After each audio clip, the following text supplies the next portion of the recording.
Welcome to a world of fantasy, a world of magic, a world of danger, a world where Thursdays call for scattered showers and 40% chance of goblin punching. This is the D&D world within the Retro Planet.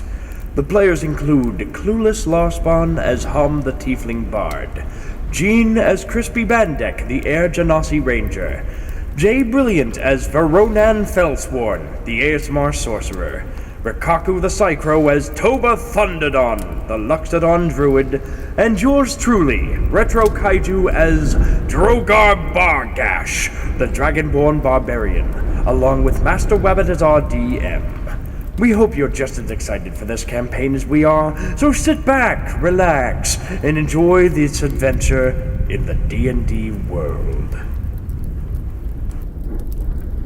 But we will do our best. So let's start over. Jay, one more time. Can you please plug yourself? Where can they Hi, find everybody. you? My name is Jay Brilliant, the hot mess of streamer, and you can find me at twitch.tv/JayBrilliant. Alrighty. Anything else you want to plug? Yeah, I'm good. Okay. All right. Going up next. For the rest of the cast, we are going to go from left to right. We'll save the DM for last. Gene, why don't you tell the chat where they can find you? All right. Hi, I'm Jean. You can find me on Twitter as underscore G926 _. That's my username on there. You can also find me on Tumblr, I believe. Just G926, I believe. Alrighty. He sounds good. Retro, you've been on the channel before, haven't you, buddy? I have, and I've been having a lot of fun. Tell the chat where they can find you. Another good night. Thank you. Well, I am Retro Kaiju, the owner of the Retro Planet YouTube channel, as well as the Discord server. You can find me mostly on the YouTube channel, or if you so desire, I'm sure we can put a link to the Discord chat where I am pretty much on nearly like 90% of the day. That's all I needed to plug, I think. Sounds good. And finally, before we get to the DM, Clueless, why don't you tell the chat where they can find you? Gladly. Hi, I'm Clueless Larspawn. I also go by Kiki Scalene, which is the character I voice on Retro Kaiju's planet, Retro Planet.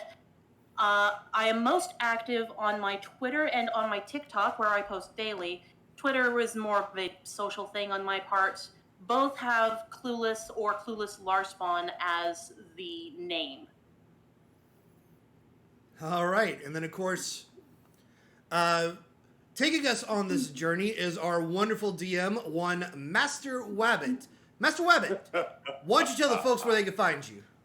You can find me on Twitter at Master Wabbit, on Twitch at Master Wabbit, on YouTube at Master Wabbit TV, because for apparently sometime in the future the handle Master Wabbit will be available, but that's on Google's part, not mine. I'm usually just mostly a lurker on the internet, but I am absolutely excited to be invited here to run this game for everybody. We're glad to have you. And of course, finally, just for the hell of it, we're already part of it, but just to make sure everybody gets included, obviously you can find me here on twitch.tv/Rikkaku the Sai-Krowe. And of course, if I'm also on Twitter at Roadrunner Moose and at YouTube at Roadrunner Moose when I'm not doing stuff for the Retro Planet, which, by the way, I've been caught on by these guys, so I'll be doing a lot of script work, a lot of artwork, voice acting, and even recording some gameplay. Some will be done right here on this Twitch channel. So you guys can follow me there, and then of course you can follow me on my YouTube, where whenever I get back to art streams, I will go back and do more speed paint videos. And we're already very glad to have him on our team. Well, I'm definitely glad to be a part of it. So, while we're at it, with all the plugins set in mind, I think it's good a time as any to go ahead and get started. And with that, I am going to pass the mic over to our wonderful DM, Master Wabbit. Master Wabbit, take it away. Thank you. All right, before we really begin, we do need a shout out to two particular things, Tabletop Audio and Kevin McLeod of Incompetech. all the audio that you're going to be hearing is available on Roll20, and both of those groups and people, they have graciously provided their music under Common, was it Creative Commons, I believe it's the particular result? Yeah, so long as you just simply say, like, hey, we're using their stuff, here's where you go find them, it's all good. And now... Actually, hold on. I'm sorry. One more thing I forgot. So, for those of you who are unaware, if just going forward, if you can't make any stream, because we're going to be doing this every Wednesday going forward at this particular time, if you can't make the stream or if you have to dip out before we finish the session for the night, you could go on to the Retro Planet YouTube channel, and that's where you'll be able to find the VOD. And also, we are looking at adding the VODs to Spotify and SoundCloud. So keep an eye on that, on all the links above, and that's where I'll shut my yap. Master Wabbit, let's rock. Indeed. I would like to welcome everyone here to this table as we all gather for a rousing and exciting adventure of Session 0! Everybody do it! Coffee over there, some of those treats, and all sorts of good stuff. And this is probably one of the most important sessions to ever have in whether it be Dungeons and Dragons, Call of Cthulhu, Pathfinder, Dream Chaser, any number of those kind of role-playing games. You want to have everybody come together, sit down, have a chat, talk about your characters, talk about what you expect from one another. So, where is the stop button for that silly music? There we go. So, of course I had to do that. So, speaking of characters, I have taken the liberty. Isn't that a phrase you don't want to hear from your DM?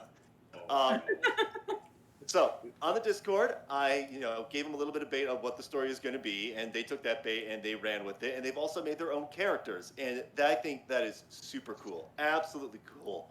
And so, why don't we go ahead and talk about our characters, starting off with, let me see, Drogar. It should pop up. It should pop up on screen. Yep, there's your boy, Drogar. There's my boy. Yep. Every single one of these players at the table has drawn their character, and I took the liberty of just making some player icons for them. So you should be able to take that and drag it around. Let's go ahead and take it. Let me see if I can just. Supposedly, or do I gotta hang on? I believe you might need to give me permission. All right. That I swore I had this already set up. Session 0, chaos is abundant here. I can move it around. That's good. If I go to click here, controlled by, let's pick it myself and Drogar, save settings. Now you should be able to. There we go. Yep. There we go. So now you're able to run around that, very white space. So beautiful white space.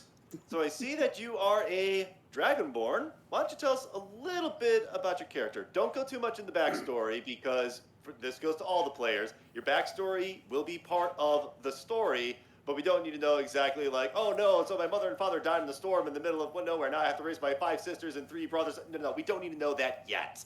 We already saw the movie. Yeah, we already saw the trailer for the movie, and that spoiled the whole movie. Actually, we legit watched the movie before we started tonight. Yeah. So. And oh my gosh, it's so fun. It is so good. So freaking good. Well, in any case, yes, I am playing as Drogar Bargash, Barbarian. And he comes from a very poor family of farmers. That's all I'm going to say. He's going out of his way to get them out of that financial slump. Yep, that is a good start. All right, so up next, which one of these characters? Let me just make sure. Controlled by determine my character set. Okay, hopefully this works. Let's go ahead and drop this into, GM info overlay. I have an entire layer that only I can play with. So I grab Goody. Yep, layer 2, token layer. Hi, Your little character there? Yeah, I can see her. Let me see if I can move her around. Around. All right, that's good to know. All right, so tell us just a teeny tiny bit about Hum. But, what your character is. Well, yeah. But first of all, she's a tiefling, And she's been cast out because of it. And one more thing that I'm willing to mention is that Hum is not actually her name. It's actually what she's known for, being the bard that she is.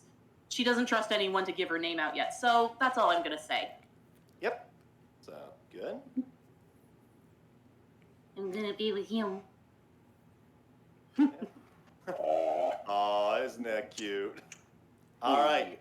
Up next, let's see, which of these characters controlled by that and save settings? All right. In case you didn't hear. Oh, come on. Be nice. Be nice. We're going to drop that down to the token layer. Toba. Oh boy, here we go. Drop. Make sure I can move my character. Yep. You can move your character around. Alrighty. So here's what I'm going to do. I'm not going to utter a peep about any bit of my backstory for now. We'll save that for later.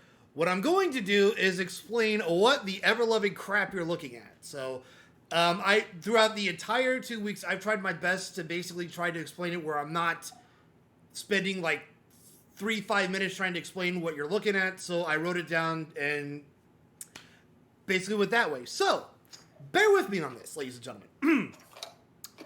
Toba Thunderdawn is a large, 8-foot-tall, woolly mammoth Loxodon druid. He has blue eyes with tribal markings around his right eye. His fur is a dark orange-brown, and his tusks bear the color of burnt marshmallows. He wears an olive-green admiral's long coat with the sleeves torn out, tattered grass-green-colored pants, and black-cuffed pirate boots. He's armored in dark brown leather decorated with gold Aztec-like patterns, assorted animal feathers and bones. And under his coat is a solid leather chest piece. Over it is a large belt with a drape down the front, fan braces, and a leather patch wrapped around the bridge of his trunk. The patch and the belt bear the symbol of a T-Rex footprint and a Triceratops head, respectfully. Under his chest piece is a typical sailor's blue and white striped shirt. Around his neck, he wears a druidic focus, a billard-sized clump of amber surrounded by 2 velociraptor sickle claws with a large fossilized tarantula hawk wasp encased within. Strapped to his arm is his shield, which is literally just the helm torn off of a ship, and on his side is a scimitar, the hilt resembling an Indian tulwar, and the blade forged from the horn of a large animal. Probably the most unusual thing about Toba is the Carolina blue thagomizer of a stegosaurus, where his mammoth tail should be, with tiger stripes and 4 10-inch long spikes, both of which are navy blue. Despite his Swiss Family Robinson meets Lord of the Flies meets Jurassic Park appearance, the one thing that is typical for his race is his otherwise calm disposition. Thank you for coming to his TED Talk. Look at us being all sorts of detailed. So I'm going to come chill over here. Next time on National Geographic. All right. By the way, Jean's computer got bricked. She's just restarting real quick. Yeah. Oh no! Yeah, I had to restart it real quick, so we'll save their character for last. All right, so up next, we move Baronin. Baronin. Yes. Should be able to move that around, hopefully. There we go. Yep. There we go. Okay. Why don't you tell us a little bit about that character? Baronin Fellsworn is an Aasimar sorcerer. Since we're keeping descriptions very Some slim, of us. I regret nothing. Looks at All Rikkaku. right. Some of us. All right. Well, while we're waiting on Gene, why don't I introduce my character? Let me just... He hasn't, Hasn't said much? All right. he hasn't really said much about his character yet. I mean... Or are you just leaving it at Chaos Sorcerer? Oh no, there's a little bit more to it. Okay. Oh, and Jean is back. Ah, there we go. Baronin is a sorcerer from a prestigious school, from which he is currently on the run for reasons that will later be revealed, trying to avoid any of his fellow classmates or anyone that may recognize him. He found the quest that was grown to him to come to Wanderbloom a way to escape. Perhaps there will be no one there. Perhaps it's in the middle of nowhere. He won't know until he gets there. But all he knows is he cannot go back to the academy or his family. Oh, Ward Bloom. Sorry, I had something stuck in my throat there. Ward Bloom? Yeah, Ward Bloom. That's the name of the. My bad. You know, yeah, we'll get into that when we get around to session 1, which, depending on how long this takes, might be a little bit tonight. Might be. Why did? I saw like a green circle show on the character. That was weird. All right. And now we have our baby bean. Yep, our little baby bean, Crispy. Should be able to take that and move it around. Hold on. All right. Say. Yep. There you go. Tell us a little bit about Crispy. All right. So, this doesn't relate to like her story at all, but the story like I say story, but the thing like behind her name was I was just going through like randomly generated names that like D&D Beyond gave me, and I saw like a Crispora come up, and I was like, wouldn't it be funny if her joke nickname was Crispy? So now it's there. That works perfectly. Right?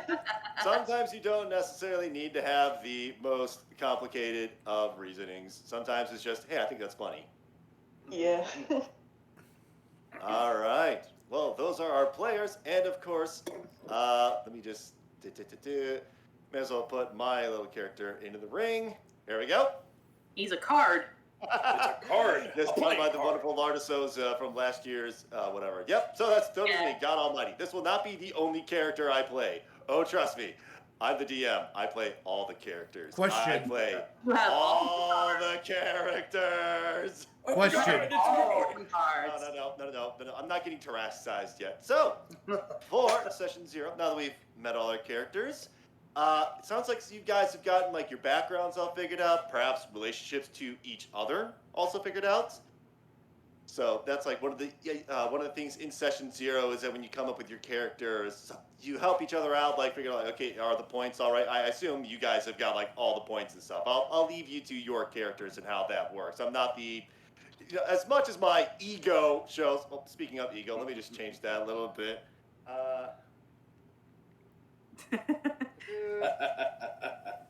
There we go. That's a little more accurate. What? I went from God Almighty to God Slightly. So.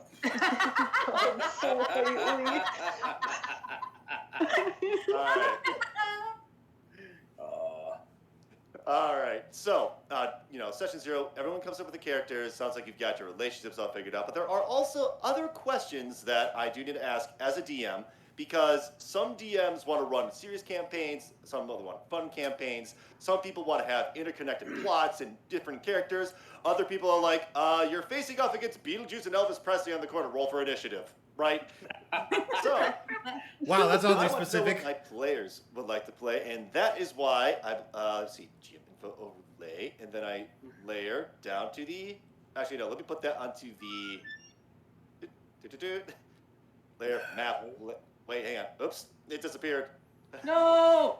Hang on. I can fix this. Let me just go to. I can fix it. You can fix it. I can fix it. I just need to.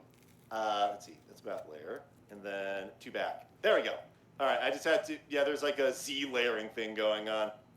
So at the very bottom of our screen, we have what appears to be a bar going from left to right: extreme, heavy lean, slight lean, balanced, slight lean, heavy lean, and then back to extreme. There are 2 no zones on the extremes, and I would pretty much basically state that for all intents and purposes, we don't do like the most extreme possible thing for the campaigns, because extreme is kind of boring and predictable. And you'll see where I'm going with this eventually. First and foremost, why don't we start off with a question of what kind of tone do we want for this game? Because some players really want, let me see, hopefully this works. Down on the map layer? They want a completely lighthearted, fun, silly willy game involving Monty Python references and all sorts of fun stuff like that. I mean, as tempting as that is, conflict is a thing in this world, and without conflict, there's not going to be much to do about everything. But on the complete opposite side of everything, we have, oh, how do I put this? Hugh McGordon. I mean, there's a straw, so. Absolute serious business. This is if J.R.R. Tolkien wrote a detective novel, a hard-boiled detective novel. I'm Batman. Actually, that would be really cool to read once. But Yeah. nonetheless, all right. So what I would like everyone to do, independently from one another, is that you're going to place your icon somewhere around here, right? Okay. So let's say you want to you want to a balance of mix of seriousness and some funny stuff, right? You put it right here in the center. If you lean more towards serious that way or the other direction, you could also make sure you stack icons on top of each other, so that way you're not all in the same spot, because I'm not sure that might crash roll 20. So Oh boy. Oh, okay. go okay. ahead. Let's see. Let's see. I think I have. I like my humor, but I wouldn't mind. Yep. All right.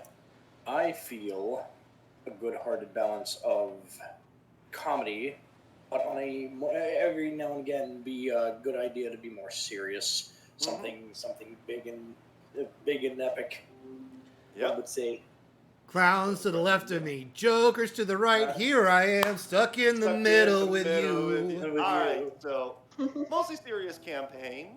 Okay, we're not going to shame anyone here, right? Of course Oh, not. no. No shame at No. all, because. Yep. Right. All right, so this campaign looks like probably lean just ever so slightly serious, but we'll have some fun times every now and then, just fun counters and all that. Just a good balance of Awesome. everything, right? So everyone's in Yeah. agreement with that. Yeah, that sounds good. All Yeah. right. Yep. Let me move some stuff around. Let me layer back to the GM layer. Well, that's not the right layer. On a scale of Metalocalypse to Benny Hill, where do you fall? Metal? Oh, funny you should say that. All right, getting the next couple of icons down. I just had some, Down by the Sea by Tabletop Audio. That was playing right now. So, on the one hand, there is another question to ask, and that is going to be combat encounters. Now, combat is certainly a thing in Dungeons & Dragons. Some people like it more than others. So, the absolute extremes, if I were to put this down on the map layer, is that everything is going to be solved by, simply talking to one another. I'll click that button for this one. Right? Everything is going to be resolved not through conflict, but by bureaucratic and diplomatic means. That's boring. Yeah, true, that is boring. But then on the other side of the scale, we have, hang on, let me first turn this off. Let me just load.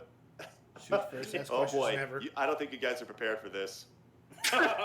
Okay. What says it all? There's Mick Gordon. Cytomania! Well, This question is going to be about how much combat do you want in this game? Because, going for the full extreme of nothing but blood sport, that basically means that behind every door is a combat encounter, and I don't want to run that. But also the other extreme is that if there's no combat, no one's going to cast a fireball, right? So, I want to cast Fireball. okay, all right. Let me get something that's balanced. Not trying to influence other people with the music, just trying to have silly stuff. You said cast Fireball. That's all I need to hear. Yeah. Only all right. Fireball. All right, so kindly place yourself somewhere along that scale. Oh. You see. God. Okay, we got some. All right, Ronan. All right. I see. We do Well, love our combat. Separated the boys from the girls. Red Rover. All right, so that tells me, at least one combat thing per session, probably. May not be a massive combat thing per session, but just, a little teeny tiny touch combat every now and then. But, maybe every so often, it's just a drinking episode or whatever. Sounds awesome. All right. Let's, I mean, the obligatory beach episode is fine and dandy. I took the words right out of my mouth. I was like, Egg, you know me too well. Let's go. All right. Oh, dude. So, You know- moving this up, moving that up, all this sort of stuff to the top.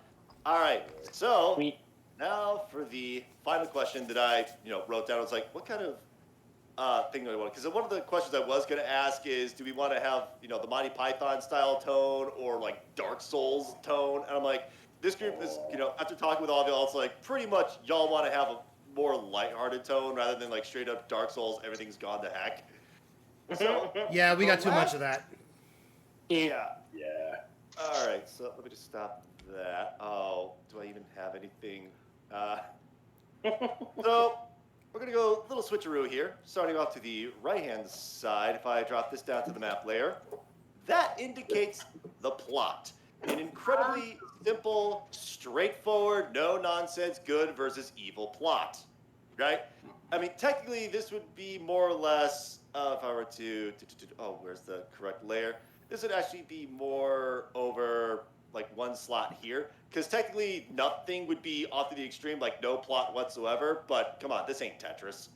Yeah. And then completely on the opposite side, we have, oh boy, where's that music again? There it is. So we have Kingdom Hearts / Metal Gear / Kirby fanfic. Oh! Snap! As a Kirby fan. Called that shit right out. Yeah. So this is also going to be one of the things you guys have already figured out your background. So, like, the more complex things are going to get, the more you're going to have to give me in terms of backgrounds. I mean, I love me a good complex plot. But also to figure out, like, the further we get to the left here, the more I get to criticize capitalism. Because, complex plots do that. Originally, I had these two swapped around. I'm like, wait, hang on a second. Further to the right, capitalism? No, that doesn't make any sense.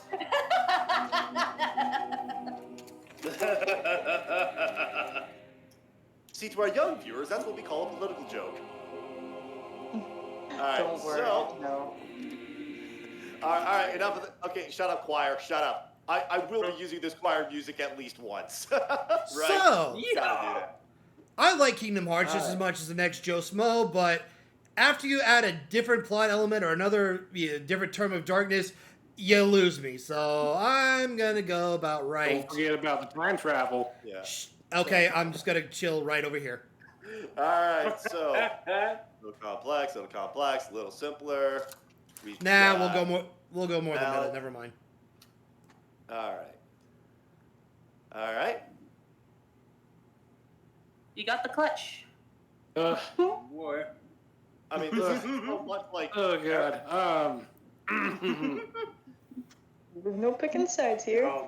Joy. You don't have to pick a side. This is just, this is more or less information for me as a GM. Absolutely no peer yeah. pressure. Yeah.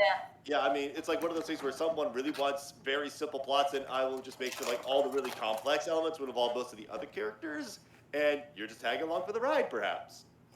Mm-hmm. All right, let's learn a little. I'm interested to see a little bit of complexity in this. All right. So, there's going to be politics and economics, but not too much, because, oh boy, if I have to sit down and learn about how medieval guilds worked, oh, wait, I actually did that. Never mind. Yeah. Oops. Phoenix Wright has There you nothing go. on that guy. Yeah. All right, those were all the questions I had to ask all of you, so that way I, get a feeling for how things work. Okay. All right, so let me just move that to the GM later. I swear to God, if you give me somebody who uses the word darkness and like 3 times in each sentence or each phrase, I swear I am going to give him a chocolate bar that's going to have a dark chocolate wrapper on it, but inside it's going to be fucking milk chocolate. I guarantee it. Oh, you are evil. Darkness. You just had to remind me of that one Splatfest, didn't you? Japan absolutely made white chocolate win. There's literally no other reason for it. I didn't say I didn't say white chocolate, which technically isn't even really chocolate. I said milk chocolate. I know. Milk chocolate's good and all, but man, just okay. That's like an entirely separate Saren? D&D, and we could talk about Yes. that for That's the politics we're getting into. Aye. a lot of politics. Yeehaw. But I suppose with all those questions out of the way, session zeros usually don't last very long. So, without much further ado, hopefully it starts playing. Indeed. Let's see if this can be like our intro song, right? To a world of magic, a world of majesty, a world of danger, a world of intrigue, a world of surprise. Many things can lie possible here within Dungeons & Dragons. And this is our world that we have created collectively. I probably know, taking care of most of the world, but you guys are taking care of all the characters. And there is a lot to explore here. Now, we have homebrew in this game. You know, several of the characters have like homebrew classes that they found online and they wanted, and I gave them their blessing. They only get one apiece, right? Right. So, I bid you all welcome to the start of our adventure. Every journey begins with a single step. Every legend begins with a whisper, an idea, a decision. And I bid everyone welcome. Wait for it to make sure everything changes. Ooh, Yep. that's cool. Welcome to Ward Bloom. And I'm trying to, okay, I'm waiting for like the music to get to a crescendo to really like drop the name of the world we are playing in. And yeah, okay, I'll have to like, you know, this is The Pyre by Kevin McLeod from Incompetech. Fantastic music and all that. This is like, oh, maybe this one, but Ward Bloom is in the country of Kovacia. And Kovacia is a country on the planet, wait for it, come on, where's the crescendo? Oh, I see the waveform, it's like 30 seconds off. So how's everyone's day? I've had a rough day at work. It's going good. It's like the journey begins with the first step. Ah, fuck! I stepped on a tack. Yep, that's a natural one indeed. Isn't that always the way? All right, I'm gonna find a more appropriate intro music to our wonderful journey. God Here damn it, that's gonna require a in tetanus the shot. land, no, not the land, no. Here on our planet of Opulencia. Ooh. That wasn't the button. That wasn't the button. All right, we'll roll with it. So, here in Ward Bloom, okay, no, I need to find something that's actually like really. Oh, hang on, what am I thinking? I have Rivertown right here. It's technically not really a thing, but It's like changing the channel on a TV. It's like, nope, nope. just wait for the infomercial to show up. I Yeah. wonder what's on HBO. You have HBO? 500 channels, nothing to watch. All right, now that we got that out of our system, the town of Ward Bloom rests within the middle of Kovacia, a country known for its forests, its settlements, a little bit of mountain range, access to the ocean through an inlet off to the west. I'll make the map later. And Kovacia is a relatively peaceful place. Yes, there are dangers in the woods and the mountains, much like any other place. You don't go wandering outside alone. You definitely don't do ridiculously stupid stunts because, after all, this is Dungeons & Dragons. You don't have access to things like motorcycles or TikTok or face tweets or whatever those are called. What? I was promised this. Rip, I'm out. Of course. But as we start here in Kovacia, Kovacia is in a little bit of an issue, a bit of a situation right now, is that problems have begun springing up around the country. Now, there is an adventurers guild. It is a trade union across this nation that have all made sure that all the adventurers are prepared and good at what they do. And they're running low on them because of some other extenuating circumstances. And also, the jobs keep popping up. Big cities, they have dozens of jobs at a moment's notice. The Adventurers Guild is kind of worn a little thin right now. They need more people. So they sent out flyers to every corner of the country. Attention. The Adventurers Guild of Kovacia is looking for brave individuals and groups to join our ranks. Visit our branch in Ward Bloom for further details. Now, Ward Bloom is, as you can see here from the outside, a quaint little town. You can't really see the Adventurers Guild itself because I forgot to draw it. But that'll be something for later because what I did do was draw inside the guild. get that going. There we go. And, well, that's not, nope, that, amateur hour here. All right. Renovations. Yep. So I would like all of the players to roll for initiative, but this is not going to be a combat initiative. This is just to see who is going to enter the tavern first. As we have 2 characters. Yep. All right, we have, rolls going in. All right, so we have 12, 21, 17. Oh, Yep, sorry. you can I roll, forgot. I in forgot chat, to- you can roll in real life. I roll in real life because this sound is very intimidating. And I trust everyone to not lie on, their rolls. If you roll bad, that's fine. It is simply just being a good thing. All right. So we have, those are in. All right. I actually forgot to put your characters in the GM overlay. Oops. See? All right. I can just click and drag, hopefully. All right. There's that. There's 3, 4, and 5. All right, so we open our scene within the Adventurers Guild itself. And the Adventurers Guild is a building that is actually 2. One side is of the hall that has, rows of seats and whatever that host, town hall meetings and other things. But on the other side, you have a tavern with seats. People normally would be chit-chatting, but it's a little quieter than usual today, as the chef is currently doing his work in the back. Why is his nameplate not showing up? This makes no sense. I swear I had this all set up. All right. Session 0. Oh, hang on. That would be... Yep, session 0. This is all just setting everything up and making sure everything is working. This character... you will know his name as soon as you walk in the bar. I had to write that down. And he's currently constantly doing some stuff and, cooking, just waiting on anyone to show up. And he happens to look over, because I believe one of your characters should probably be in Ward Bloom already. And that character is going to be, from GM overlay, layer, token, Baronin. And I see that I accidentally dragged this. Oh, hang on. Map background. Drag that up. Thank you.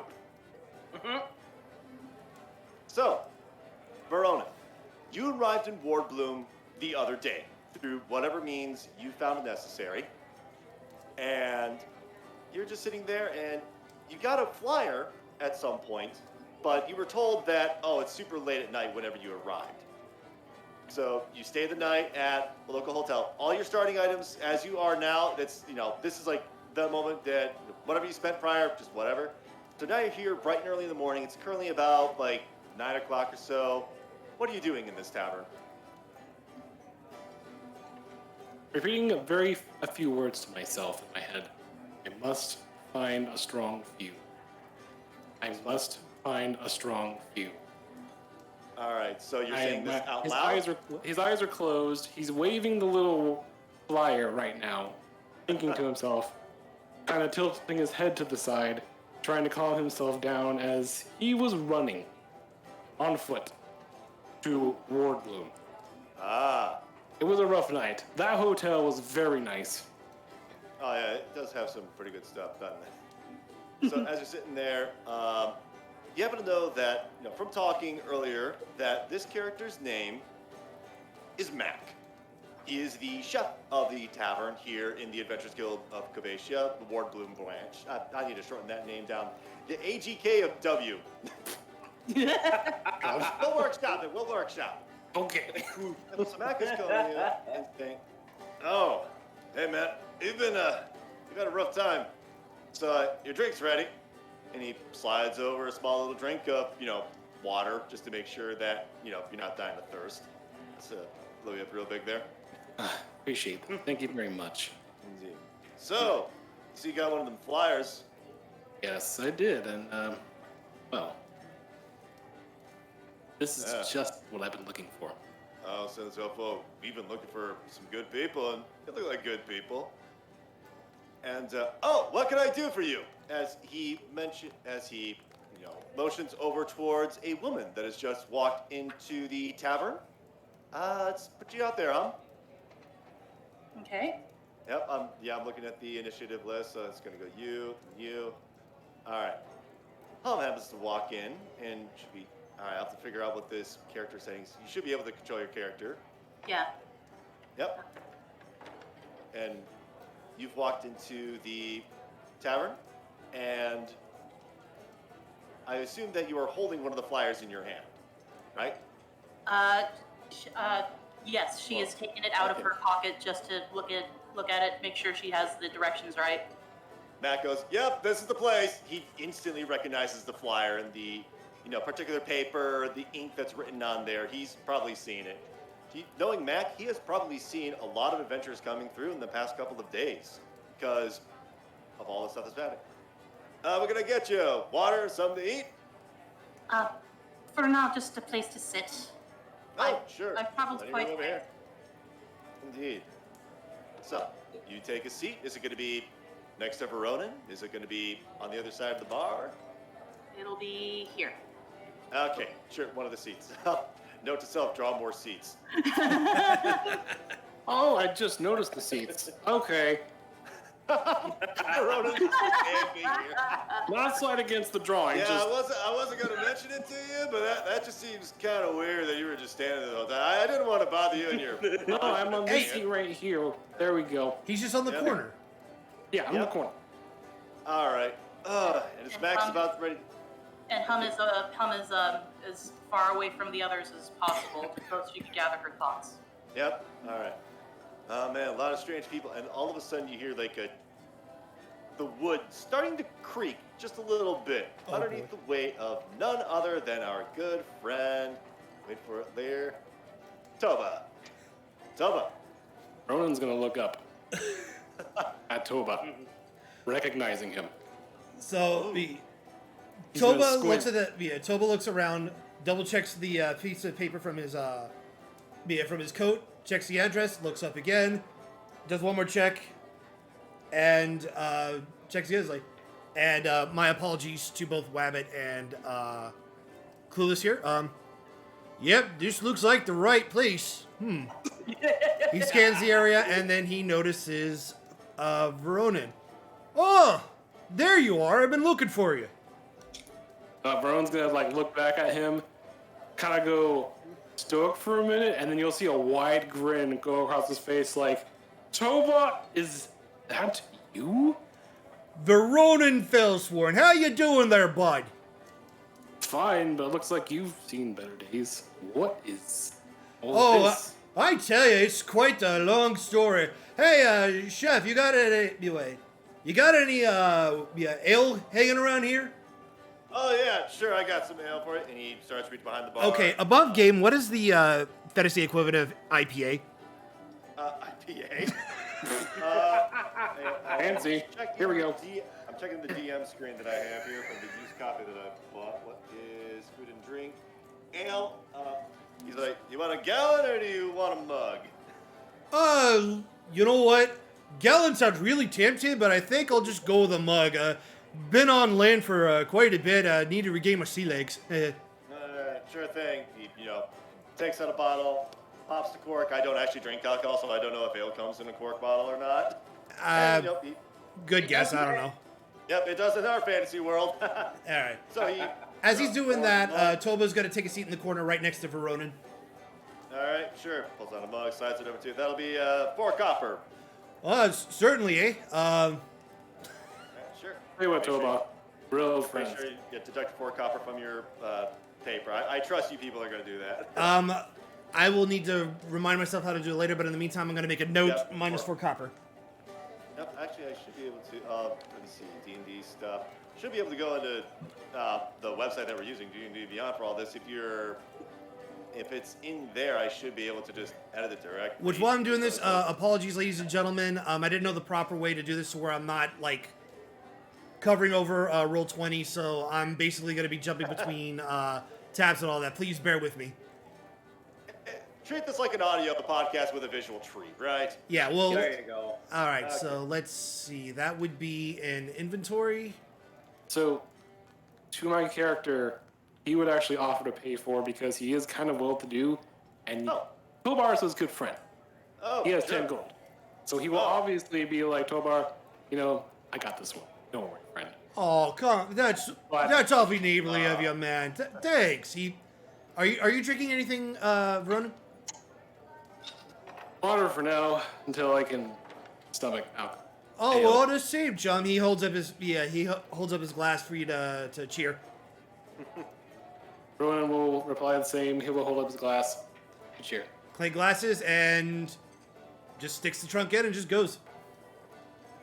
just like a silly Yeah, Mac is looking at you like, man, that's a weird group. I mean, are you guys all okay, well, I assume you two are together at least. Well, not like together, just good friends. You're just working together, I don't want to yes.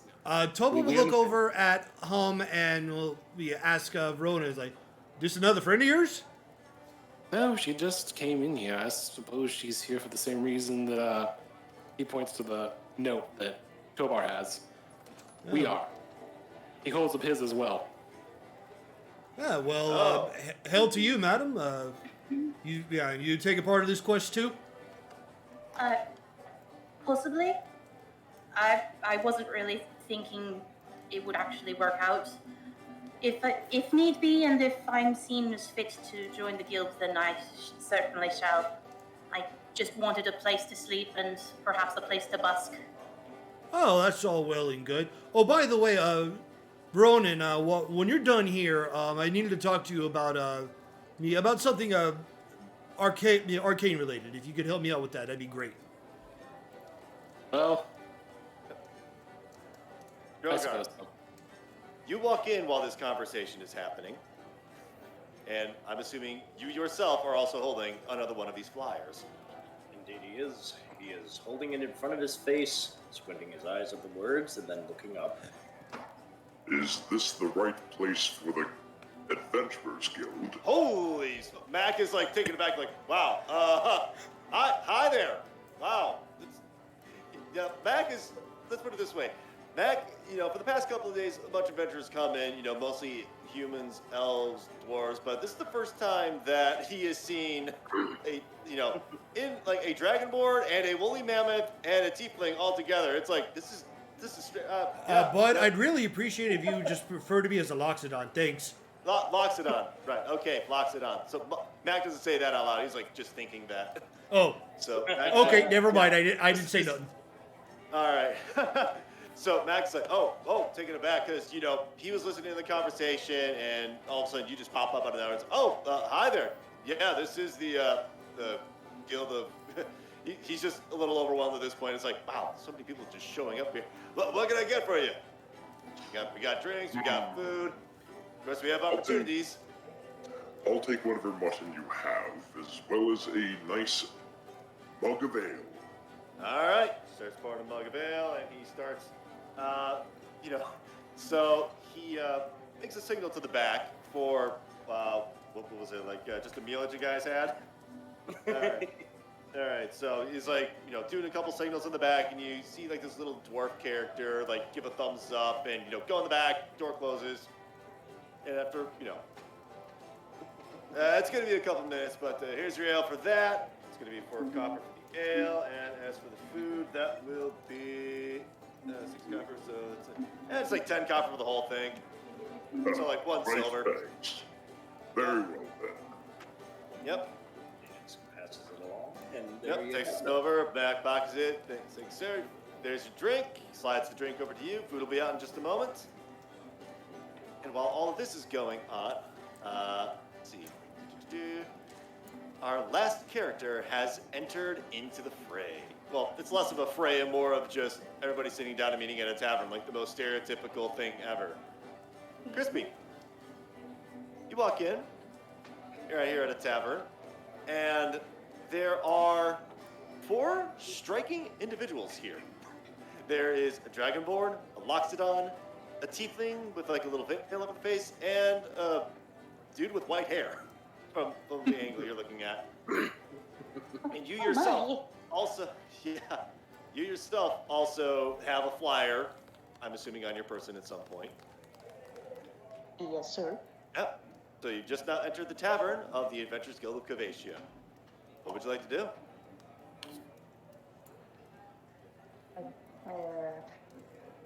All right. Yeah, Mac happens to take a look over, and I'm guessing your character's a little on the shorter side?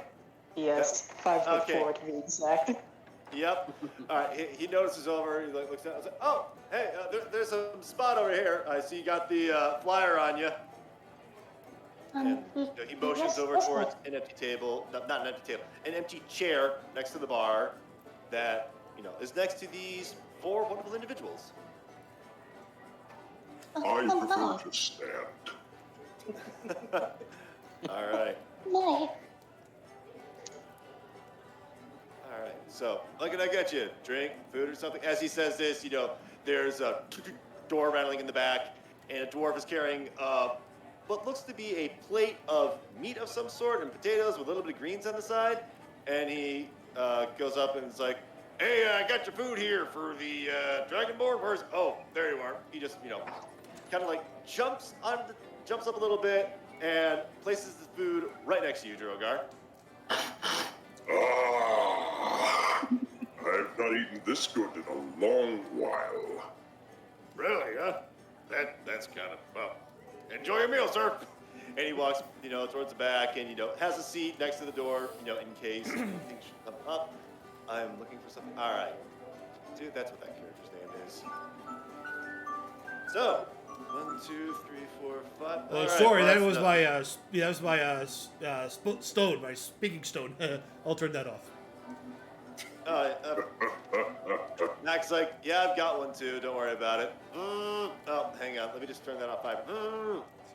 Hello? This is totally non-canon. Yeah. Absolutely not.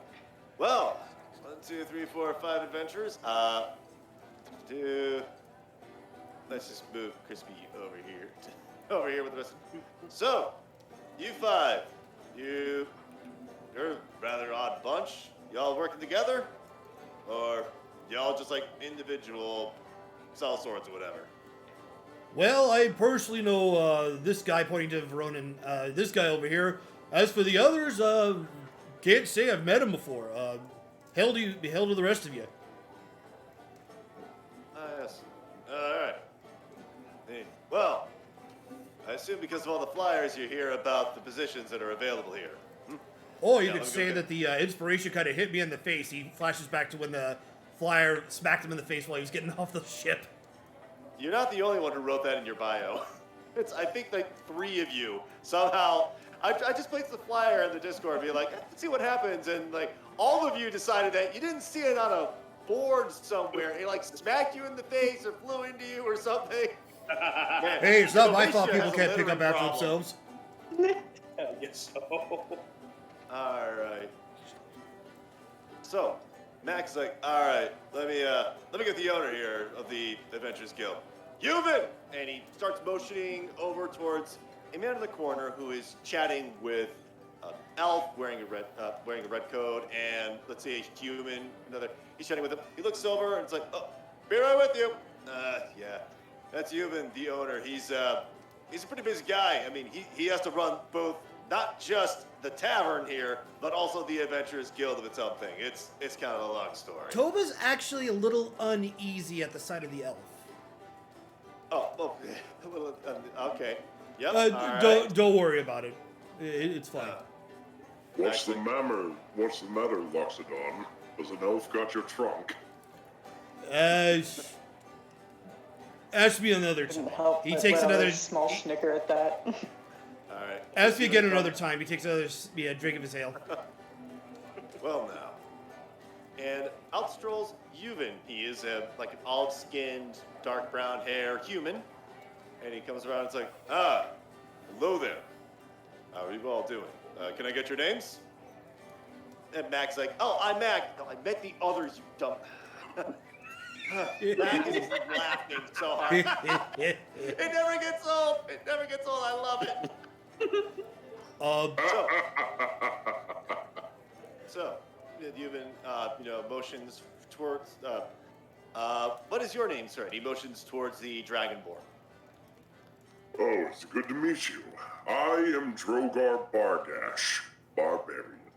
Yep. As you're saying this, he's like, he has a little notepad on him. He's like sketching, not sketching, writing down the names just real quick.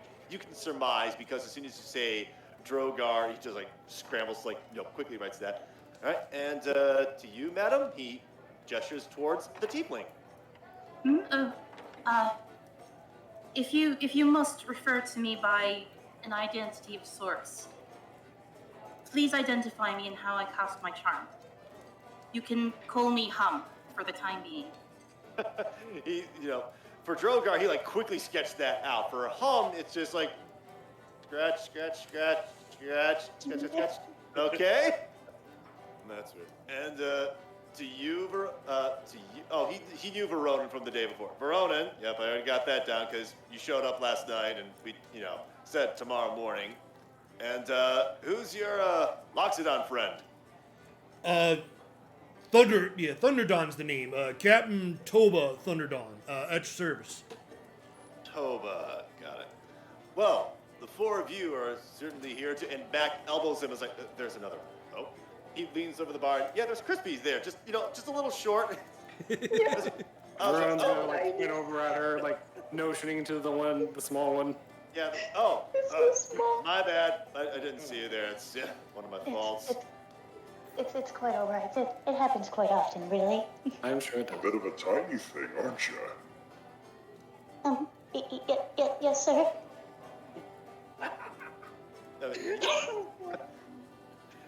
All right. Dragonborns don't bite unless they're trying to. All right. So Yuvan is going, can I get your name? Because he sees that you're holding the flyer.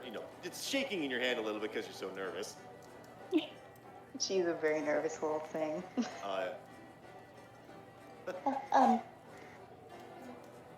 It's Crispora Bandic, but most people just call me Crispy. So he writes Crispora, then you hear like a scratch, scratch, scratch, Y at the end of the notepad. All right. So Drogar, Hum, Crispy, Ronan, Toba. All right. Got that down for the books later. So, welcome to the Adventures Guild of Kavacia. Normally we would have like a really big celebration, but there's kind of like, an initiation thing, paperwork you got to go through in order to make sure, you guys are adventurers that are worthy of the guild's name. And Mac at this point is just, sorry, he's kind of like tuning this out because he has heard this speech dozens and dozens of times, probably over the past week. Yes, he is saying this. It's like he rehearsed this, and it's just like, oh man. So here at the Adventurers Guild, we are looking for the individuals, magic, physical, all sorts of things. If you're a wizard, sorcerer, any of that other class stuff, bards are welcome here as well. We have codes of conduct to make sure that we don't do. He's just going on and on. This is that workplace PowerPoint presentation that you kind of tune out of. And Yuvan is like, you know what? No. We can take care of all that paperwork later. Right now, I actually do have a job that kind of needs to get done. And he goes on to, wipe his brow and be like, oh man, I can't.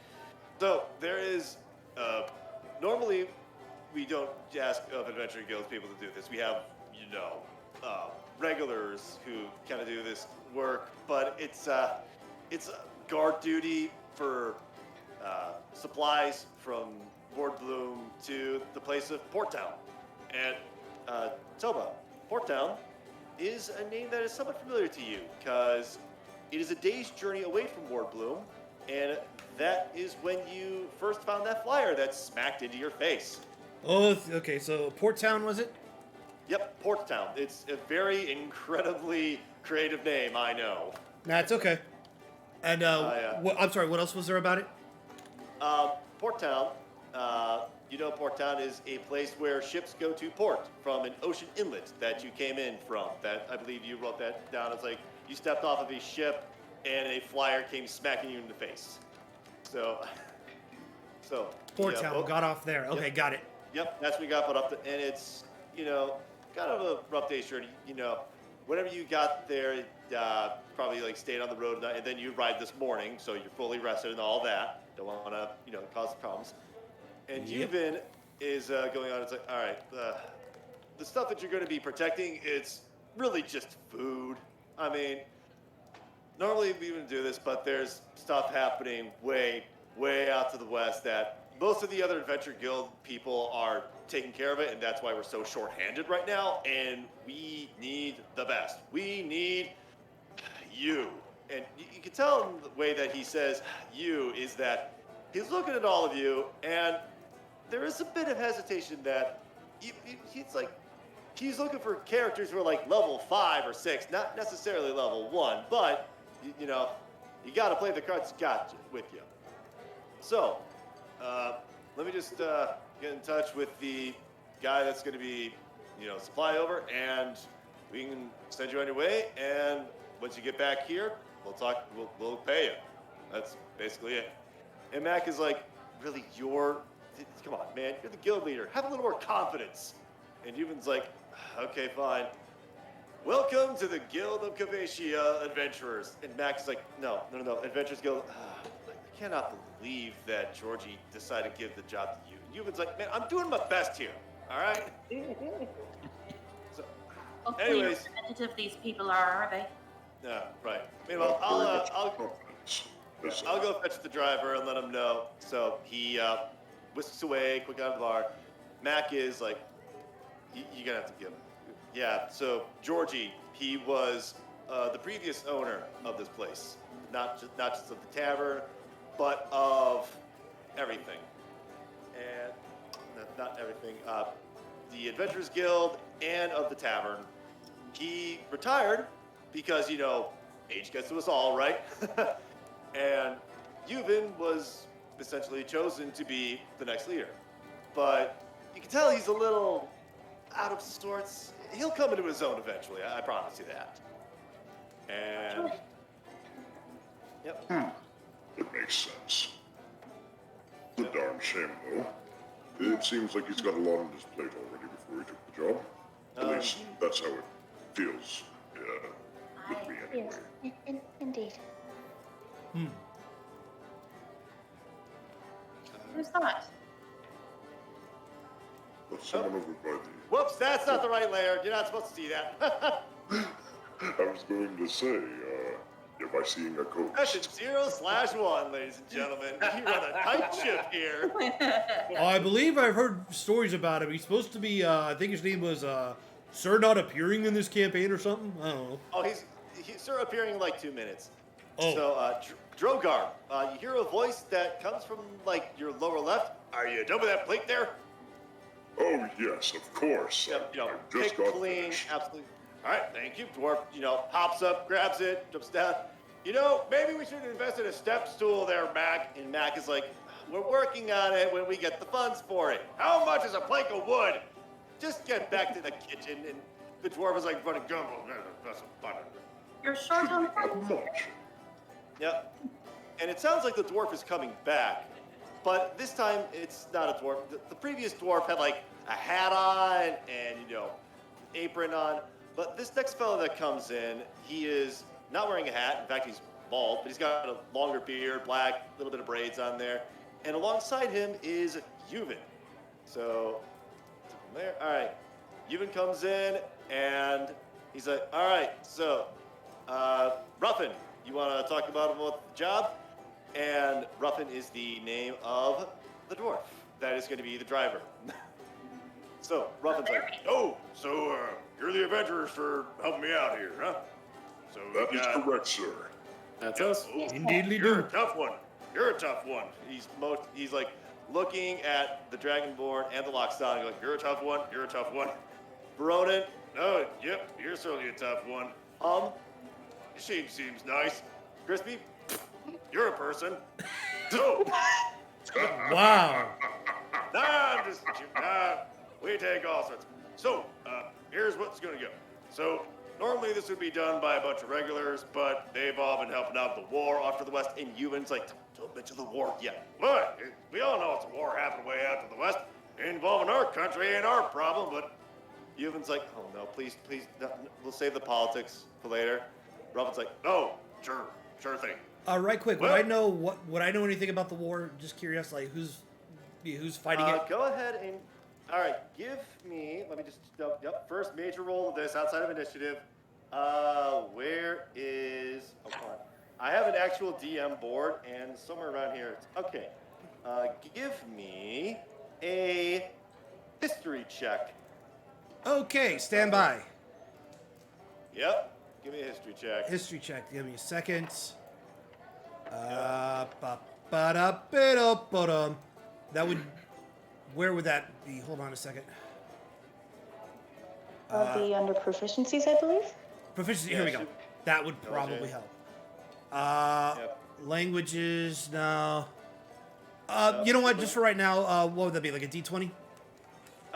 It's an intelligence check according to this DM screen I've got here. Okay. Session 0, ladies and gentlemen. Give me 1 sec. Session 0/1. So 0/1. Is there any way Ronan could actually help him because Ronan is proficiency in history? He has a +2 to it. sure. You can go ahead and roll. as yeah, well. hang on a You sec. You can either roll I'll individually let him roll. or. I'll let him roll first. Okay, sure.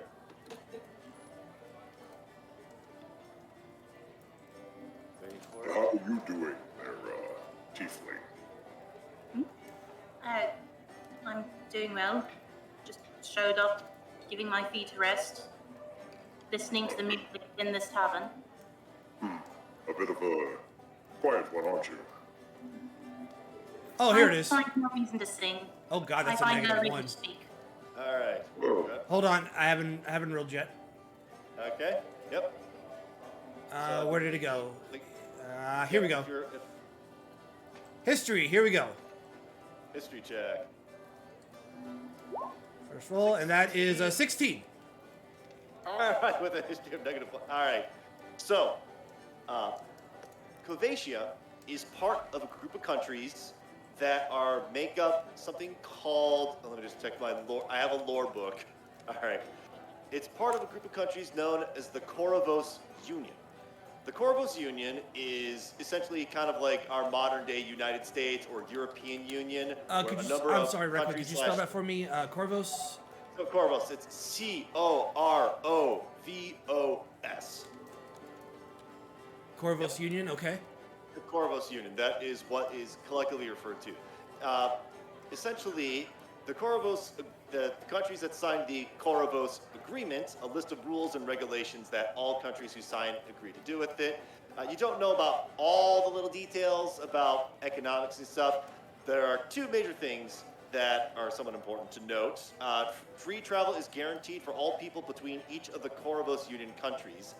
And another part is that should one country be attacked, all the other countries in the Korovos Union will pledge support in defense of the attacked country.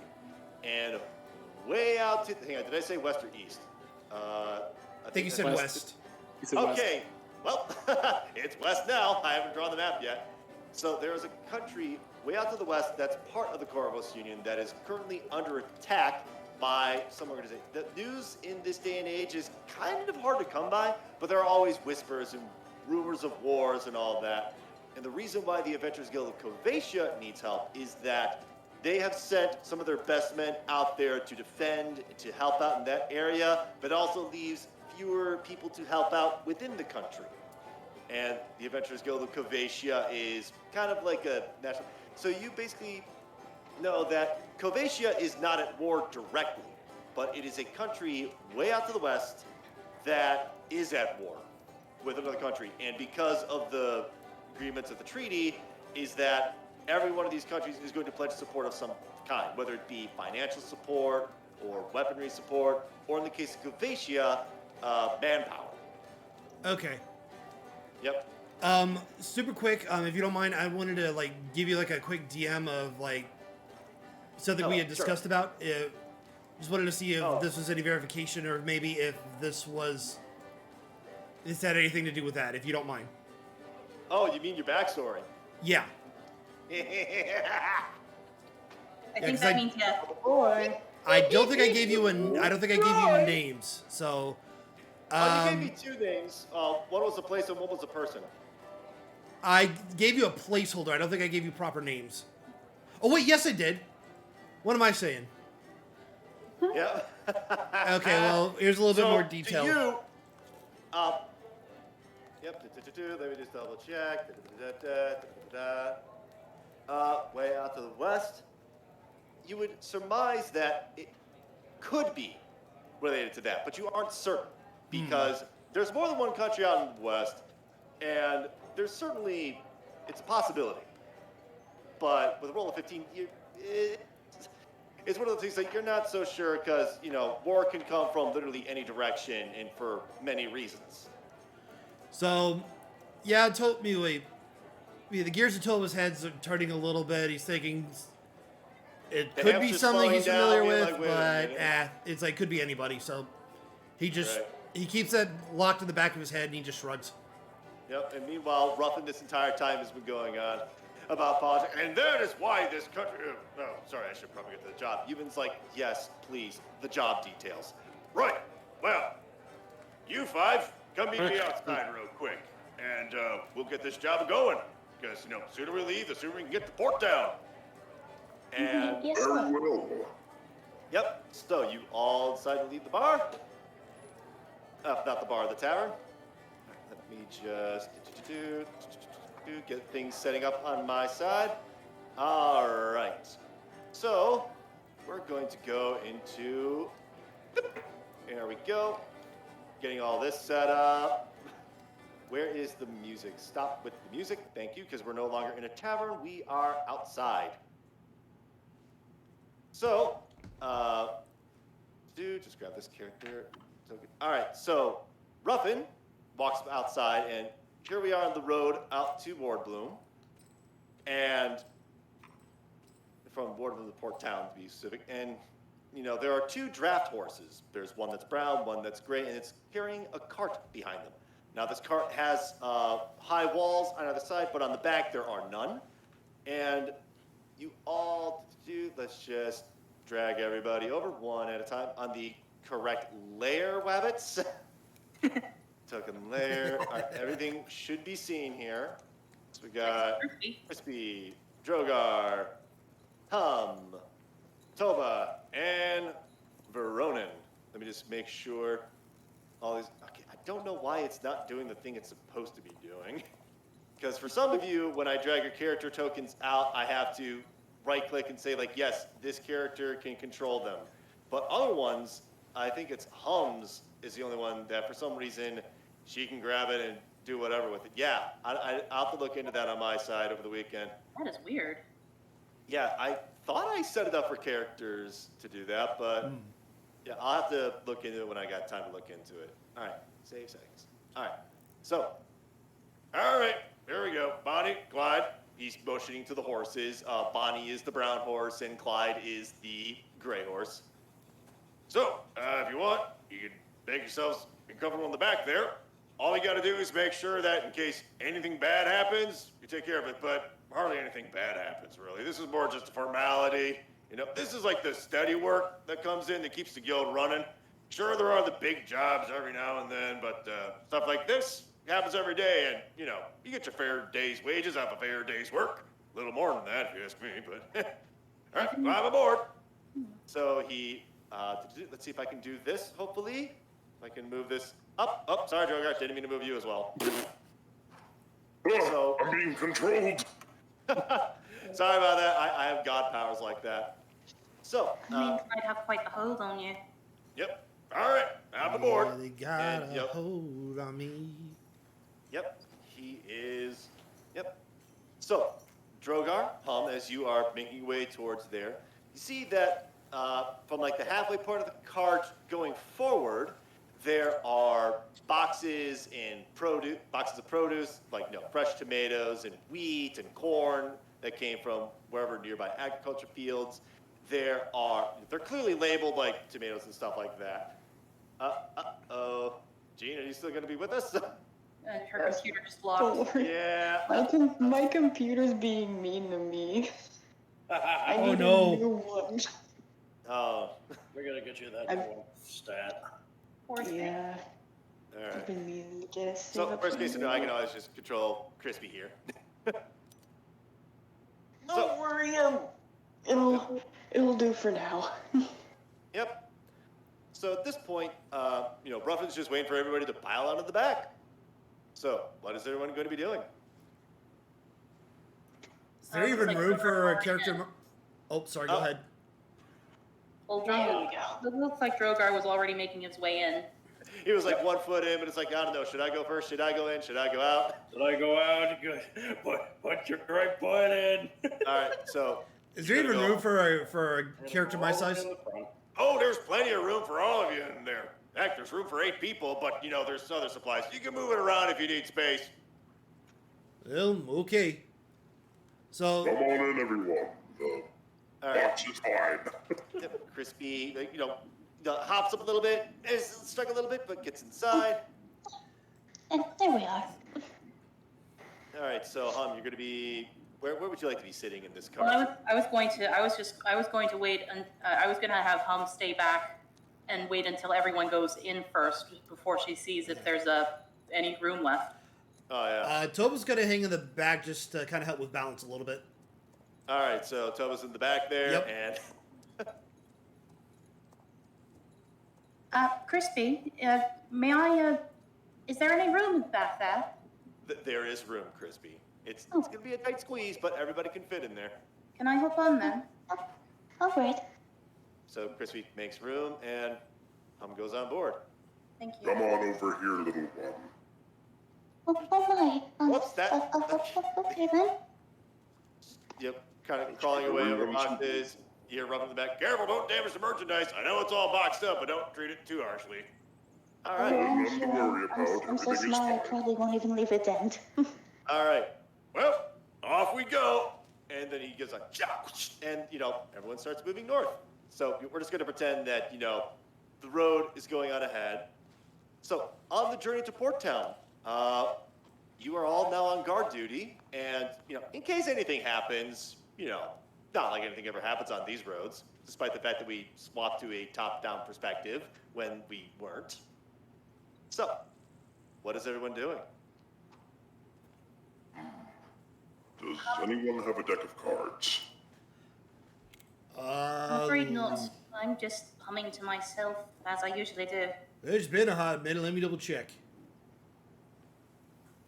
I Let's see. know I have something in this bag here. Let's see. Inventory. As you're going on, like the draft horses, they're moving along at their regular travel pace.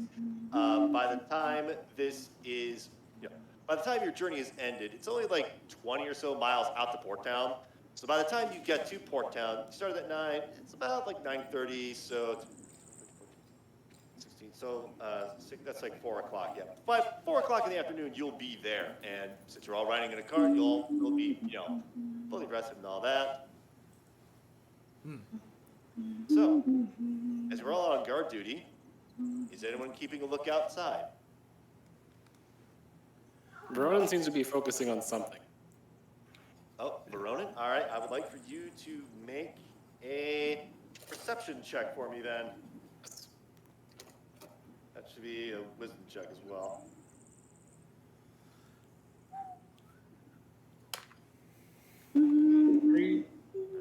Perception. That is 19. 19. Okay. 19 perception. As the cart is trucking along, and it is going around a particular bend, going to a straightaway. As you take a notice, there's a particular tree that looks odd.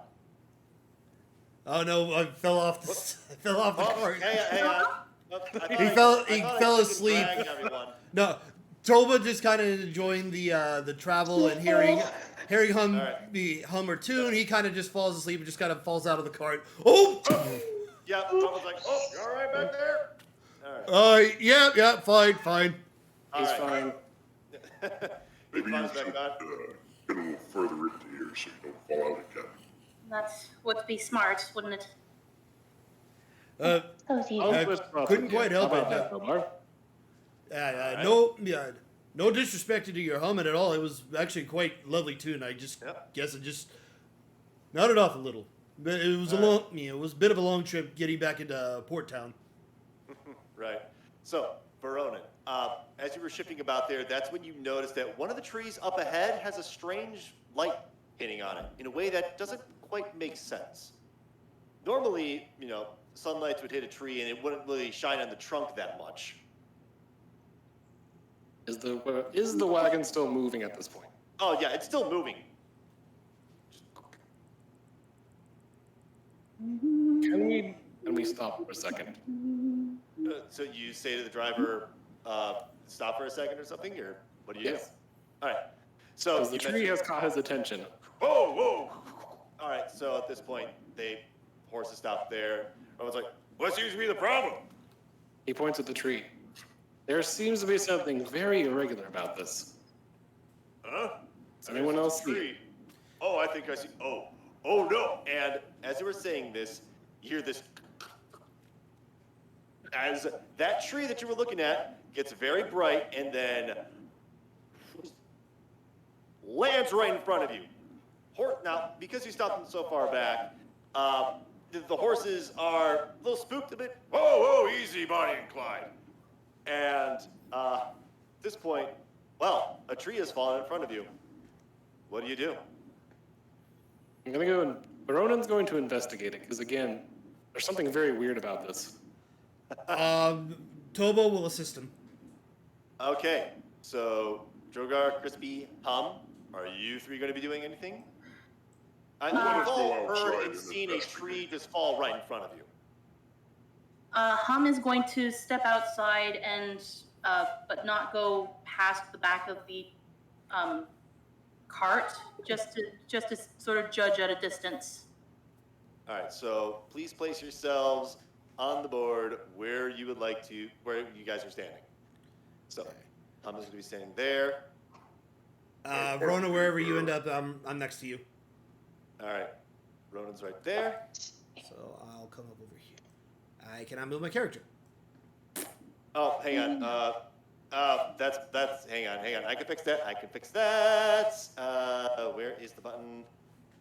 Oh, whoops. That's because I gave it to Drogar by accident. Oops. I swear I'll have this fixed by next week. There we go. Right? All right, so you're able to move your characters around? Okay. Laura? Are you going to be staying in there, or are you going to be joining us? Okay, I'll just be right there. I think. Hey, two characters can't really share. Well, fuck. isn't there a thing with halflings that you can kind of share a space? Or is There's that something about that, but I don't know the specifics. Yeah, if that's a thing, then I It's suppose not I can fixed allow up it. there. My apologies. All right. So that's where everyone's standing? All right. Verona, Tova. That's a tree, all right. It's standing right in your way. Well, lying technically. Oh, yeah. I would like to scan the area and make sure nothing's... there's not like an ambush or nobody's waiting for us. All right, roll a perception check for me, please. Okay, stand by. Percepciones. Wait for it. Roll for Wait it. that Thank roll. you. There we 21. go. 20 training ran. All right. 20. With a 21, you scan the tree lines. And you're looking for anything that's kind of weird. You hear a branch snap. And as you look over, you see a shadow kind of just move back underneath behind a tree. Which direction was it? It was to so north is where the tree is for the sake of the map. It is off to your west. So to my left. Yep, Hey guys, to your left. there's some movement over here by the west. It's hiding behind that tree right over there. He points in the direction. What did you see? Some sort of a shadow. They heard like a branch snap and then just something just hide behind that tree. Might want to be on our guard. All right. At this point, a crossbow bolt hits right next to Ruffin, and Ruffin's like, "Oh snap!" He dives in. As let me see, get the. Hum goes in to check on him. Oh, hang on. Can't quite do that yet, because Sorry. as a bandit appears out of the way, and I need to figure out the correct layer. All right. So, bandits appear in the trees. 2 on your left. I would like everyone to roll initiative for me, please. Here we go. Here we go. Where's that battle music? Oh, and by the way, for the sake, going forward, for the sake, especially when we start the podcast, let's make sure we call out our rolls. So, 14. 16. 17 plus 1, sorry. 15. 7. Hey, this is the same music my that the God. Unexpectables use. Holy crap. All right. Okay, where is the button to add turn? Okay, Where's initiative? Yep, initiative. All right, there's So a where turn is it? order. It should be Roll a on your D20. sheet. Like, it should be like a shield towards the top. Okay. Okay. Thank you. Or next to the shield. The shield's your armor class, next to it it should say initiative. There you go, you got it. I said I got Oh, that's mine. intelligence.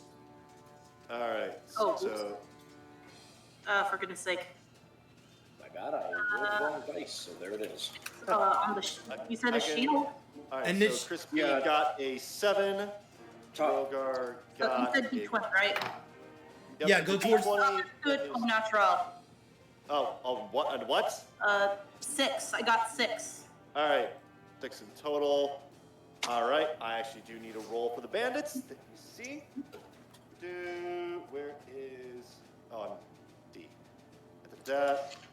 All right. Oh. All right. There is. Never good. All right. So, need to add in a couple turns here. Oh, goodness, this interface. Add turn. Oh, good grief. Yep, there's a lot here. I mean, there are 5 characters, and I have to deal with. Well, if you couldn't tell. All right. And then this other character that, I mean, it's not much of a spoiler because they're gonna go first at this rate. So, GM info overlay. Put them there. There we go. Perspiration, perception. Yep. Yep. All right. I usually say Add- percepciones.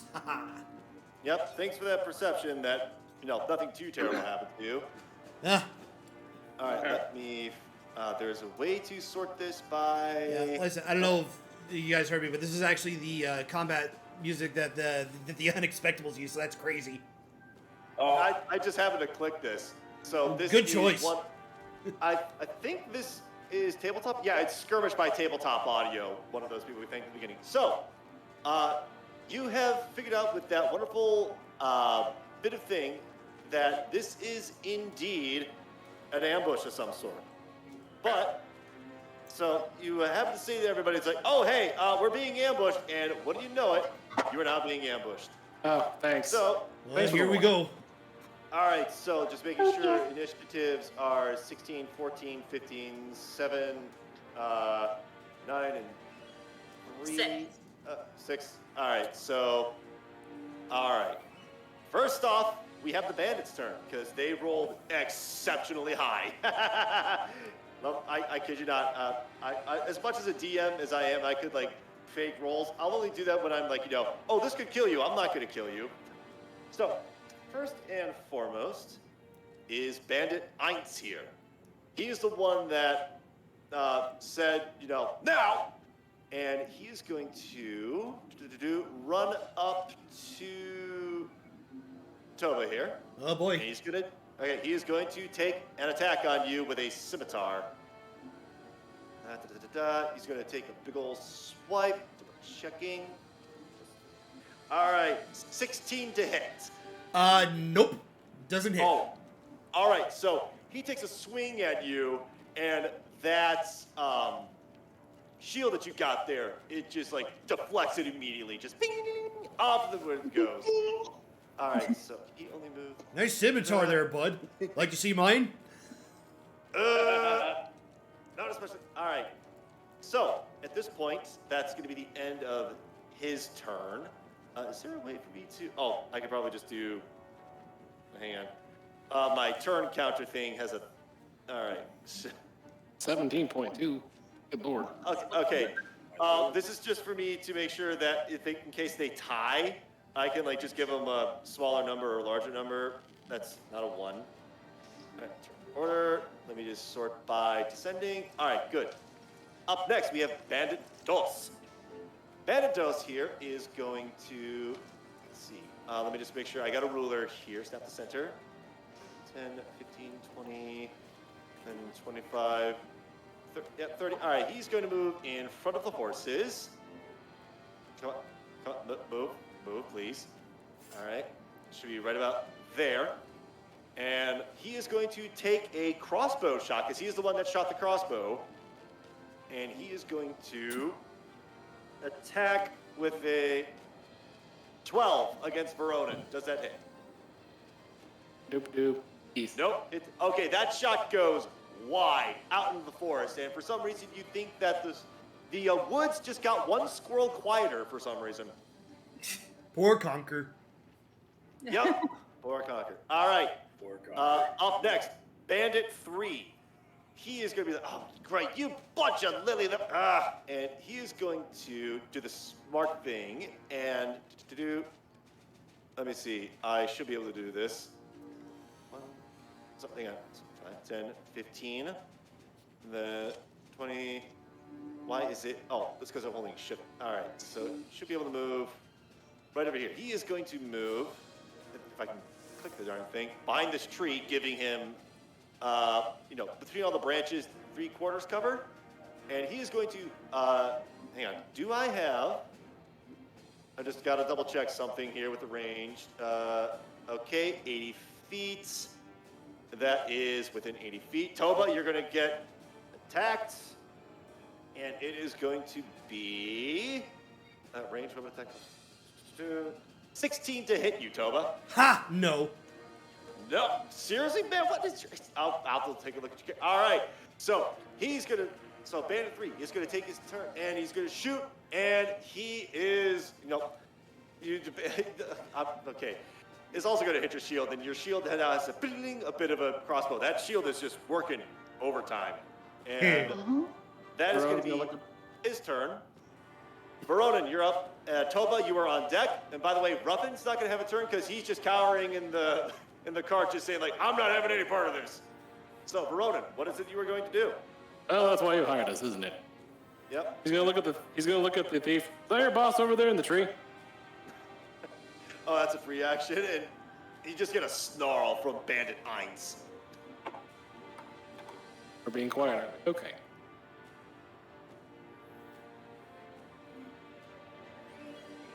All right. Well, Veron's not stupid. He's gonna go ahead and cast shield. Oh, casting shield. All right. One-time reaction, which you hit by an attacker targeted by an attack. Yep. Invisible barrier of magical force to protect you until the start. You have +5 to AC, including against a triggering attack. You take no damage from magic missile. All right.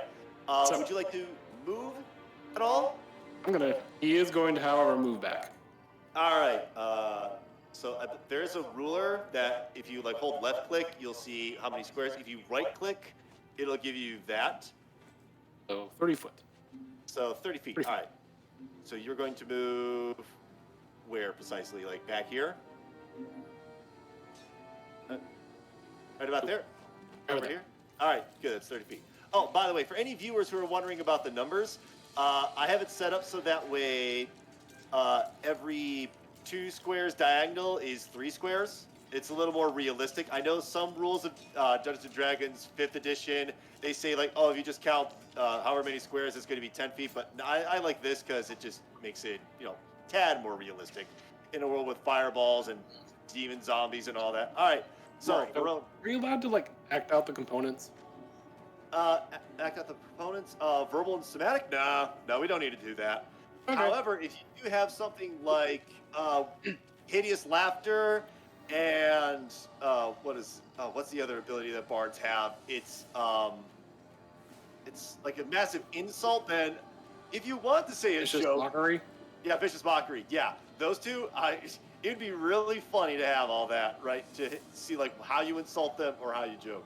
Okay. But yeah, you cast onto yourself, you move back. I believe that should be the end of your turn. Yes. Okay, Toba, you're up. Crispy, you are on deck. Okay, so this guy right here. Yep, Bandit Eins. Toba looks at him and is like, come on, bud. Let me show you the proper way to swing a scimitar. And he's going to strike with a scimitar. All right, go ahead and roll for damage. Not roll for damage, but first roll for an attack. It's going to be a 12. All right, that is his armor class. If it matches, then it hits. Yep, 12 is an armor class. I believe ties do hit, right? Yes, if it matches, aggressor wins. All right, so roll for damage.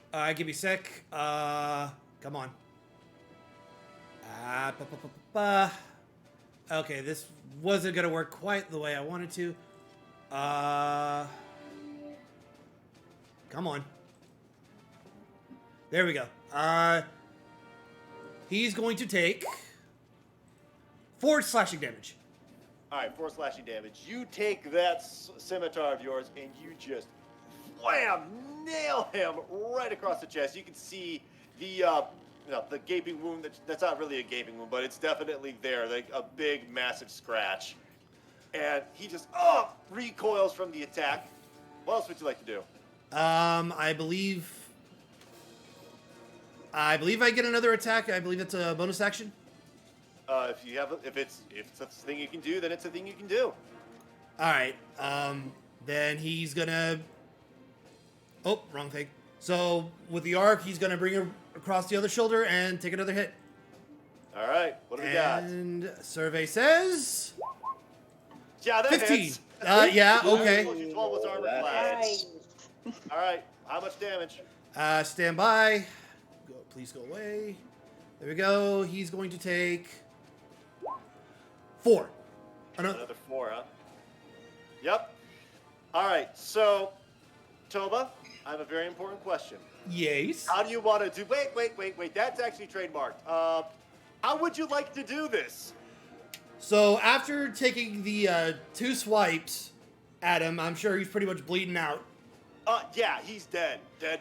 Toba looks him in the eyes like, "Sorry, bud. You lose." He wraps his truck around his neck and just throws him away. All right, just off in the woods, just yeets. Okay, who's next? This bitch dead. Yeet. All right, you still have movement, I believe. I will actually go ahead and regroup with the rest of the party. And actually, what is... allow me to double check my movement speed right quick. That is a 30 feet. So I am going... Movement. All right. Remind me the ruler thingy again. Here. The ruler thingy. So if you click on the one side, so as you are dragging the ruler, if I you got it. right click, you can 15, then like 20. take diagonal. So let's say you're like running around rough in here, as long as that gets to be. Okay, 30 so feet. I'm going to move over here. Okay. Moving right about. That's About right here, somewhere between Veronin and Drogar. Okay, so like right about there. Yeah, that'll do. And throw my card into the defense position and end my turn.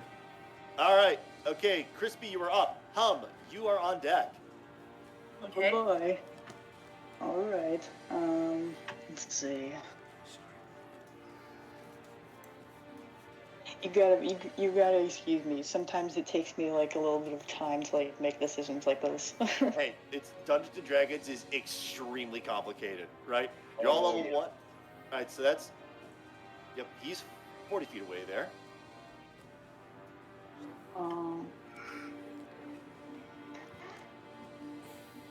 And boss man's obscured. She's gonna reach back, pull out her bow, pull out a couple arrows. Gonna try to make a good aim. All right. You aiming for Bandit Dos? Yes, sir. All right. I'm assuming he's in range because I saw all that ruler stuff. Mm-hmm. Alright, let's pull this back up.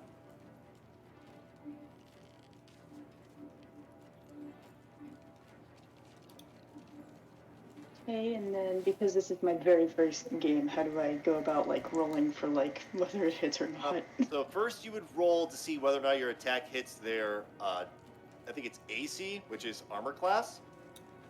And what you would do is that, depending on the attack you have, there should be like a plus something to the weapon that you're using.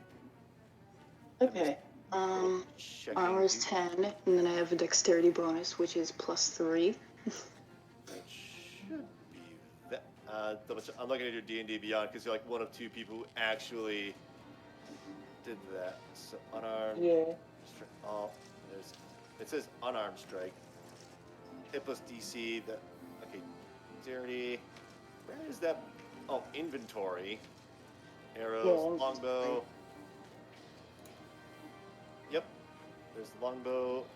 So that proficiency with longbow allows you to add a proficiency bonus to the attack roll. So it should be a D20 plus 5, if I'm reading that correctly. Alright. Yeah. Go get him. Alright. You got this. Alright. That'll be my dexterity saving throw, I believe. So. Oh damn. Oh, Well. ouch! You rolled a 2. So yeah, Yeah. so I'm your the worst bow- at rolling. I mean, it's don't worry about it. I'm So the your worst. shot goes wide. It like attacks it hits the tree trunk of where the tree is, and Bandit 3 recoils. Bandit Dulce like looks over his shoulder. It's like, okay. So that's one attack. You'll get it next time. Don't worry. Yep. Oh dear. You tried. That's all that matters. Hi. Thank you. Alright.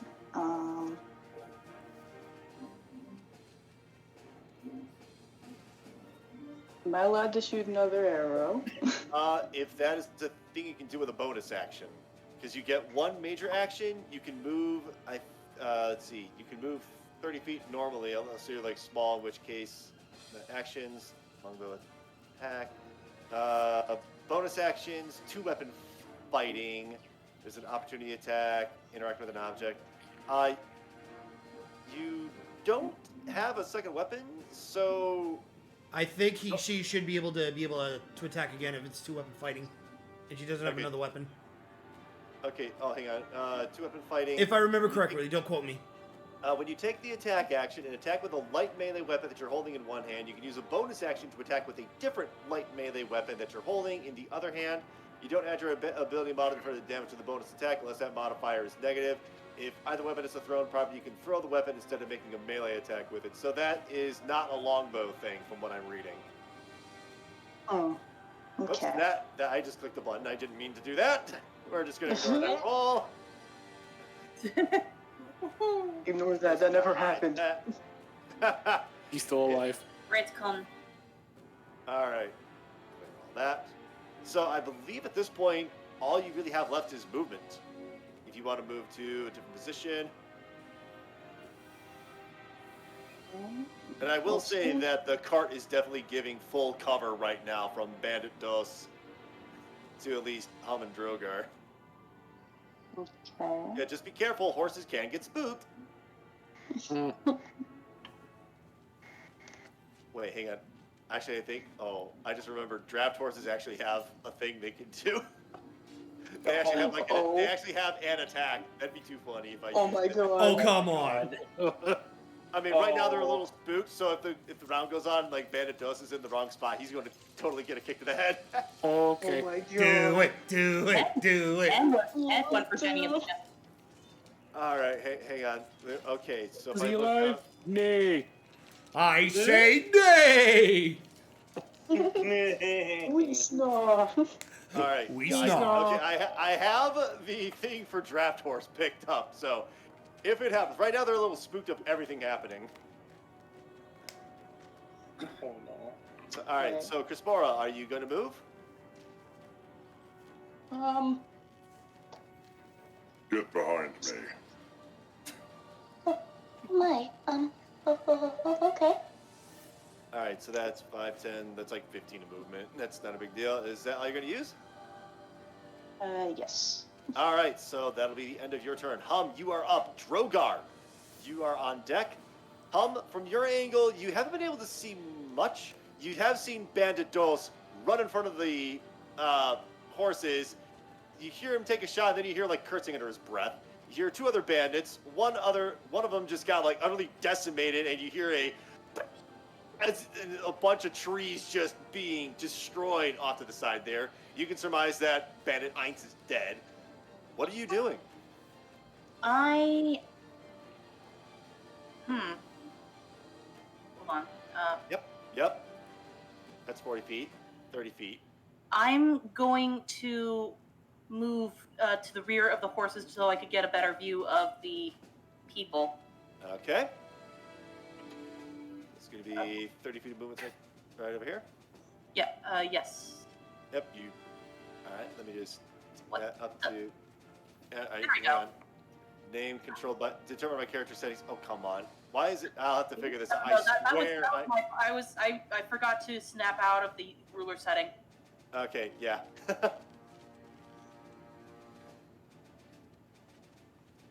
Okay, so that's your movement.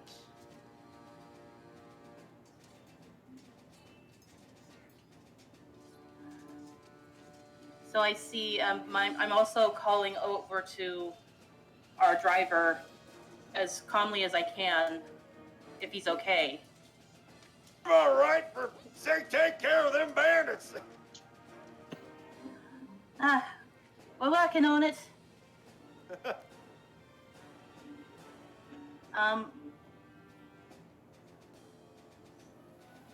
Am I?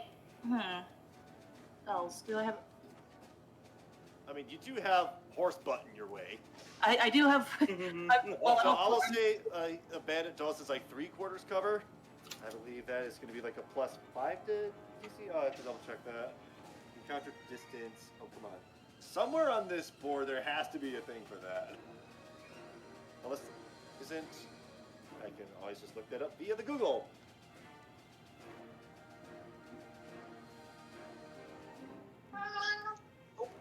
Yes, hello, Katie. How are you? Yeah, we have a bonus cat.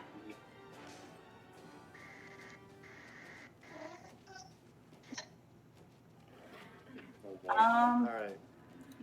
+5 to bonus to AC and dexterity saving throws. All right. Okay. I think the only thing I have is the cantrip. All right. And Spells. Thaumaturgy. oh, thaumaturgy. That Yeah. I believe is just a hang on, action. I believe that yeah, just it's increases. not really an attack. It's more or less a. Hang on. Where is that? Like, I have spell? no weapons. It's like speaking Oh. through a megaphone, basically. Yeah, you manifest a minor wonder, a sign of supernatural power within range. You create one of the following magical effects within range. Your voice booms up to 3 times as loud as normal for a minute. You cause flames to flicker, brighten, dim, or change color. You cause harmless tremors in the ground for a minute. You create an instantaneous sound that originates from a point of your choice within range, such as rumble of thunder, the cry of a raven, or ominous whispers. You instantaneously cause an unlocked door. Yeah, so none of this is really combat. You could try and intimidate the other guy. Yeah, that's what I was thinking, and I'm glad that you. I will allow this. Yeah, So I'm glad you pointed out that I can throw my voice pretty much anywhere because I do not want to do that in front of a horse. yeah, Or behind the all horse, right. for that matter. So, I'll make this. Trying to think of like what check level to put this at. So I will allow this, as I am DM, I am God. Rule of cool. Sometimes. Yeah, rule of cool. Right. All right. So you can use your thaumaturgy, and how are you going to use your thaumaturgy to intimidate the bandit? And which bandit are you going to try, or at least both bandits? Because if you're using a loud booming voice, they're both going to hear it. I am going to throw my voice over here. Okay, over to that section over there. So behind Bandit Dos, in front of Bandit 3. Yeah. All right, and what are you saying by throwing your voice? Range of 30 feet, though. Hang on, let me just check. So 30 feet, it's like right about here. Yeah, there. Yep, I just had to double check that. Thank you. Yep, range of 30 feet. So you could put it like here or here. I can allow that. I think here would be a little better. Okay. Yeah. Right over here. So you're going to throw your voice. You create an instantaneous sound that originates from a point of your choice within range. All right, so what noise are you going to try to use to intimidate them?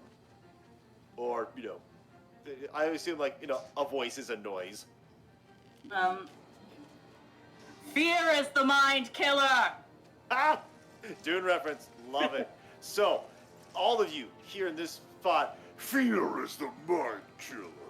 and you know that it's Hum because it's got that particular accent of hers. But let's see, how in the world am I going to roll this? So, Which die do I need to roll? Is it the 20 again? yeah, roll for me an intimidation check. See whether or not. So I'm double checking my list of things. It's going to be. Let's see. Passive perception. All right, yeah, just double checking everything on the character. All right, so I rolled my 2 numbers. So you need to roll intimidation check. Okay, is that the D20 again, or no? It should be a D20 plus intimidation, which it's going to be a charisma check for you. That would be an 8. So No, like a plus that's not. 2. Oh. Hang on. Yeah, I'm looking at your character sheet. And I see you got acrobatics going all the way down. Insight and intimidation. That's a charisma check there. So it should be a plus 2 according to what I see there. So intimidation is the charisma? It's like hang on. So on your character sheet that I'm looking at for Hum, on the list of all the things you've got history plus 2, insight -1, intimidation plus 2. You're gonna roll a d20, add plus 2 to it. And Yeah. So there's, well, that's intelligence. almost. I have a 19, and do I roll for charisma as well? I think there should be a way to just click on the intimidation. Like I could just do that. If you go on, it's like a long list between your saving throws and your initiative between. Oh. Yeah, like that. I rolled just like that. You should be able to click on intimidation and it should just do that. So we're just gonna hide that and hide that. So yeah, so do I do it again, or? You should just be able to mouse over the word intimidation. You see that little red B there, the icon. You should just be able to click that, and it should just roll it for you. Or is intelligence arcane nature? I'm very. Forgive me. We're all learning. It's Trust all me, right. We are all learning. Is this a D&D Beyond character sheet? Yep. Yeah. Yeah. So. You have to go under skills on your. Oh. And then scroll down until you see intimidation, and that's where it is. Okay. Sorry. That's all right. You're good. Action. Spells.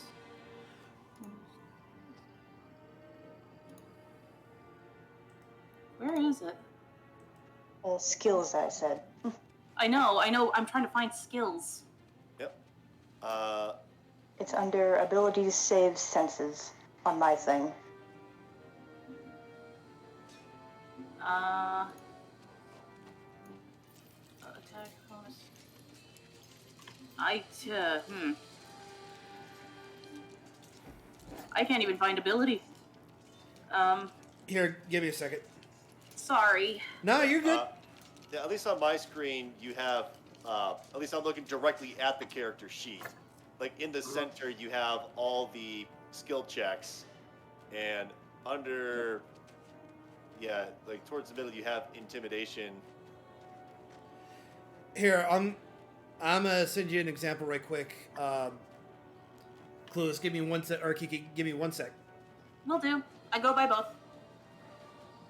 All right, it's a little easier. So let's see, abilities.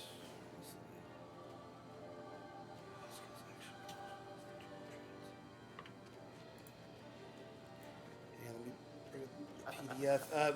Sorry, give me just 1 sec. Yep. I'm just thinking, like, what do I want to do on my next turn? Because. Download.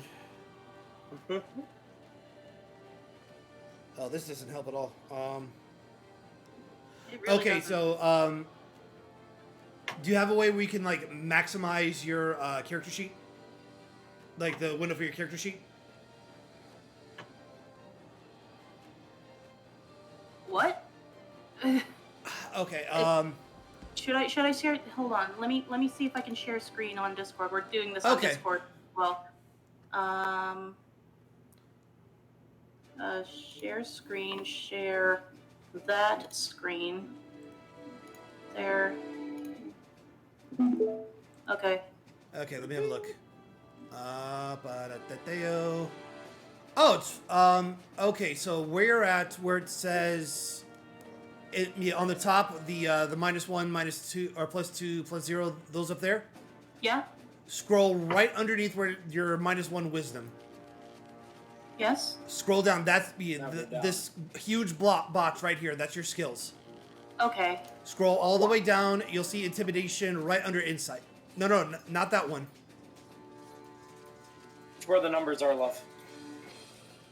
Okay, so go Like- back to your wisdom. Yeah, right there. There you are. Then scroll down from there. Wisdom.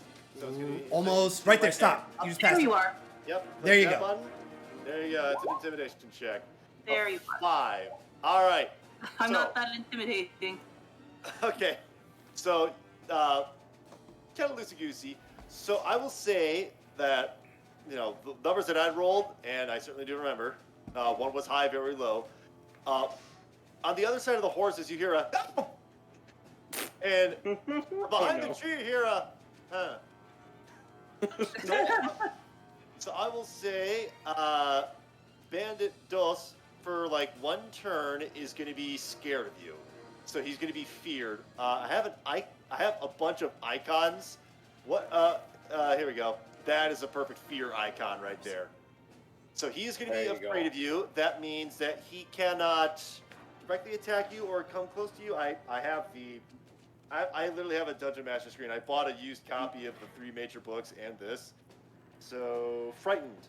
Has disadvantage on ability checks and attack rolls while the source of its fear is within line of sight, which is going to be that little spot that was over there. Let me just mark that with my playing little face. It was like right about there. Snap the center. Yeah, I was like right about there. Yeah. So he's going to be scared of that little spot. So he cannot go closer to that spot for one turn, just for one turn. Cannot willingly move closer to the source of the fear. All right, yep. Okay then. All right, I believe that is your turn. That's about, should be all you do. So you've moved, you've done your thaumaturgy action. Yeah. All right, so that's the end of Hum's turn. Drogar, you are up. Alright, so let's see here. 5, 10, 15, 20, 25, 30. Okay, if you drag the mouse and then you like right click while holding down left click, you can do that, because otherwise you're going to be like, I can just cut through the barn. Not the barn, Oh, the, yep. He's the Dragonborn, so also start on your character.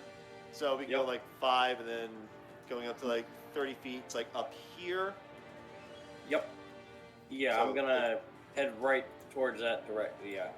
Right. I'm going to go right there. Yep. Right there. 1 second. Yep. So right here. Yep. All right, that's your movement. Alright.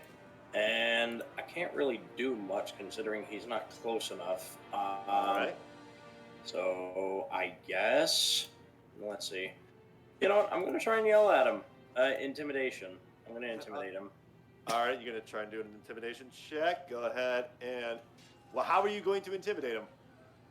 I'm going to scream at him, going, Very soon you will taste my steel. All right, roll for me an intimidation check. let's go. Oh, wow.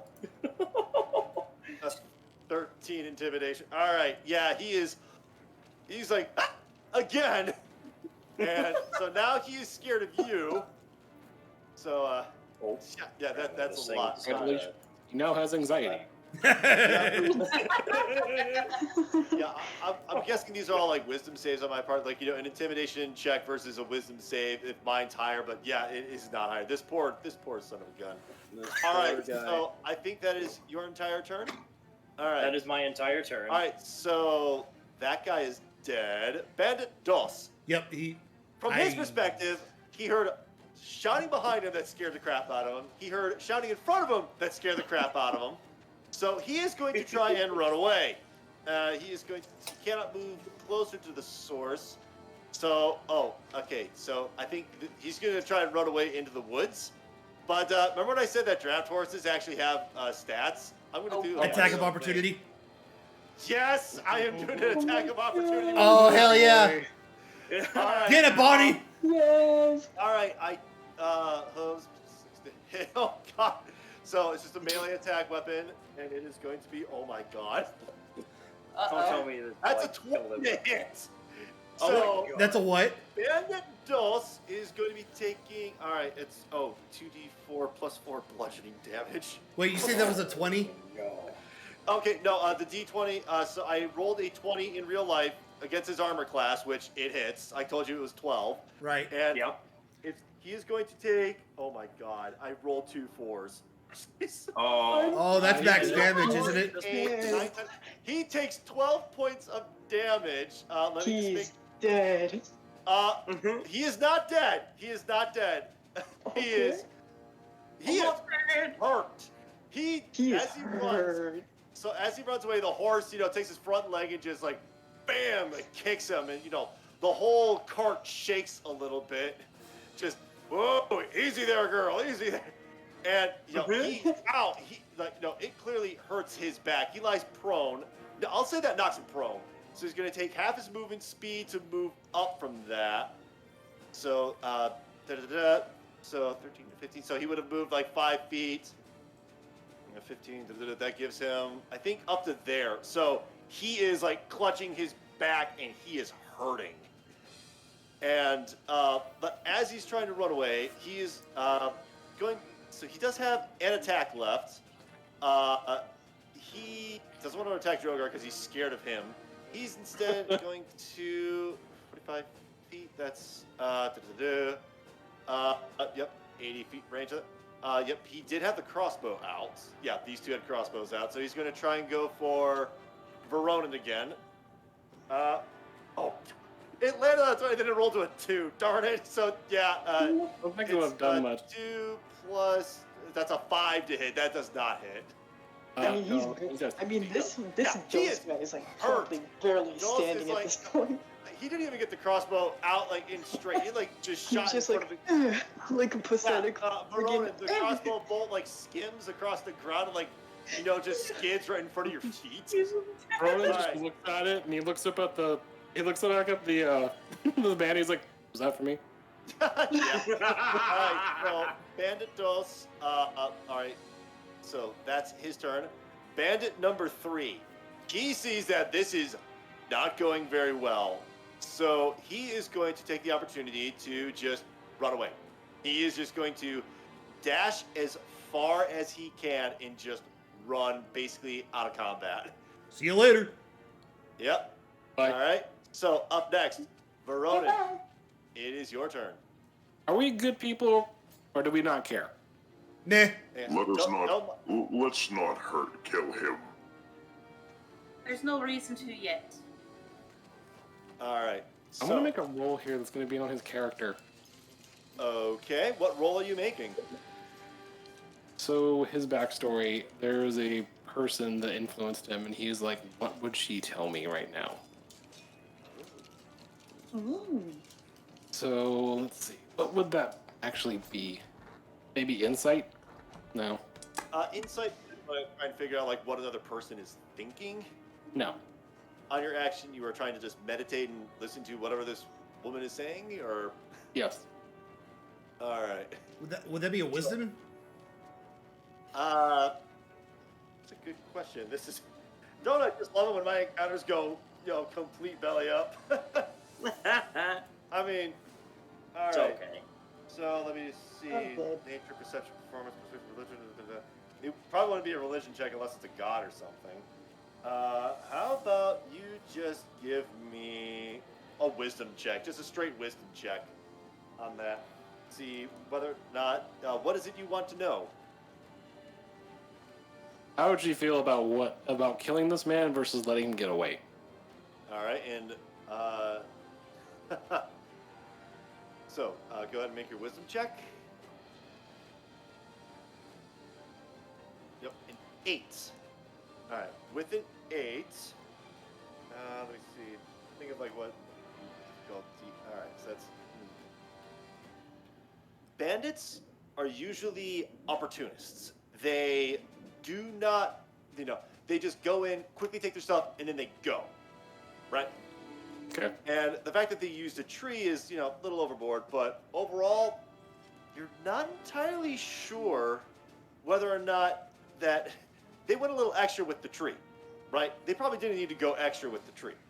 But you're not entirely sure if that was because they have a secret plan or this was a particular, they were trying to look for something, or if they were just incredibly overzealous 20-year-olds.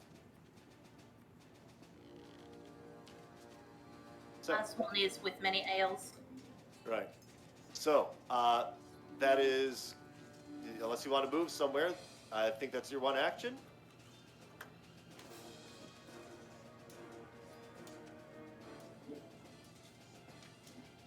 Yeah, that's all I'll do this turn. All right. Okay, that's all you do. Toba, it is your turn if you wish to take it. There is one bandit that is stumbling away into the woods, just clutching his back. There's like if you could lift up his shirt, there is like a perfect hoof print bruise right on his lower back. Oh, Oh boy. Ouch. I rolled nasty. Bonnie is a nasty horse. yeah. Or cares for her. I am going to try to despite this being one of my lowest stats, I am going to try to intimidate him to just tell him to just get out of here. Basically, I'll just say, Scared. look, bud. I had to take out your bud over there, and I think you didn't really think this whole thing through. So, why don't you just kind of just go on home and just maybe rethink your life, eh? All right, go ahead and roll for intimidation. Okay, give me a sec. All right. Actually, would I do better with intimidation or persuasion? Doesn't matter either way. It's the I same. mean, intimidation is when you're like forcefully telling someone. Persuasion is when you are kindly telling someone. That's more right? of a okay. It's actually more of a persuasion. Persuasion, you're kind of far away you can't really persuade someone from a distance. Fine, then. That distance, 50 feet. You're trying to calmly explain to someone 50 feet away that you're only going to be able to yell at. Hey, Okay, tell me, get out of then here. fine. Okay, in that case, Was a therapist.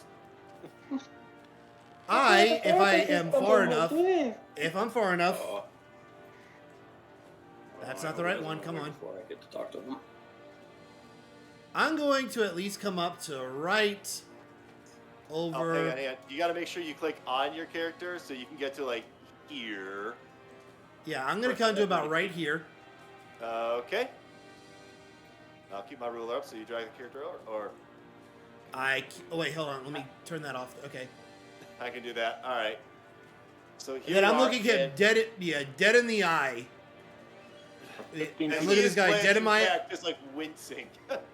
I'm looking at dead in the eye. He's like, bud, go home and rethink your life. All right, I'm going to keep the roll that I did. You go ahead and roll for me a persuasion check at 15 feet. All right. Because I'm assuming in 6 seconds you'd like hear. Oh yeah, persuasion. 7. Okay. You see the look on his face. It's like it clearly did not persuade him to rethink his life. He's still hurting, and all right. So I believe that is going to be your turn. Unless I can. Move. You take your one action. I believe I have a. Well, I can't really do that. You have like a Would bonus casting a action. cantrip be considered a bonus action? If you have a cantrip that counts as a bonus action, I think cantrips are not bonus actions. They are their own action. They're their own thing, yeah. Yeah. It's a regular action like casting a spell. It's just cantrips are super easy spells that most anyone can learn. Well, magic classes can learn. Yeah, never mind. Yeah, okay, that's turn. Okay. So, next turn. Crispy, you are up. Hog, you are on deck. So, Crispy, you have seen, from your distance, really far away, that a bandit just tried running away and a horse kicked him. He fell face down to the ground, got up, start like limping out of the way. Way off in the distance, you see a bandit just like abandoned ship, essentially. What are you doing? Let me have a look here.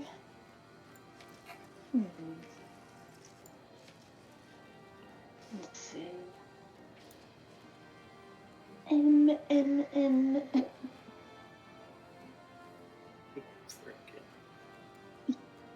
Sorry. I need to check something real quick because I actually rolled the bandit's health just for funsies. Had I not rolled, oh my goodness, the horse would have killed him had I not rolled for hit points. I'm just throwing that out there. Wow. Oh my goodness. I just imagine while this all is happening, she just like, it's like more of like a quiet shout, but she'd be like, good girl. Yeah. Because you know, I she's feel so really bad like, for such a man who would stoop so low as to attack such a band of characters like us. I mean, Why would honestly, be attacking a food convoy? Was I'm wondering. right. alright. Alright, so you have movements, you have an ability to attack. What does he do? Let's see here.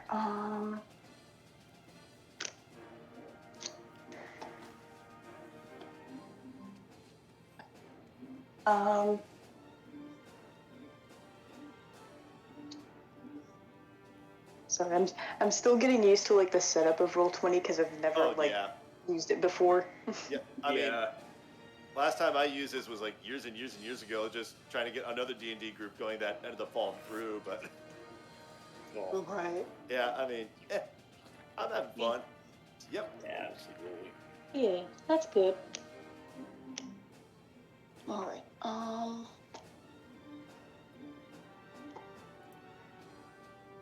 Scroll up. There we go. All right.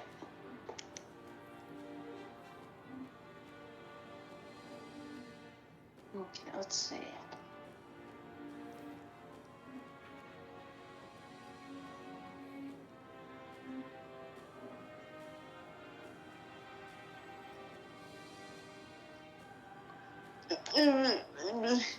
I'm confusion. Right. Don't hurt Screen of yourself. death, right? Yes. BSOD. Dial up noise. I'm sorry. Oh, it's okay. I'm still trying to figure out how like the whole like movement thing works. Like how do you like? Oh, how movement works. You Yeah, should like just how be able does to. how do you like do the thing with like the arrow where like? Oh, the where, arrows. like, Okay, shows so it? off to the left there is so at least from my perspective, there's select in pan move with that arrow. Then there's probably don't have the box, but there should be a little ruler looking thing. If you click that button and then click on the board, it should start showing off that arrow thing. So if you start on your character and left click and hold it down, you'll start doing that. Okay. While holding down the left click, if you click right click, then you can like maneuver around corners and you know run circles around Veronin if you wanted to. Okay.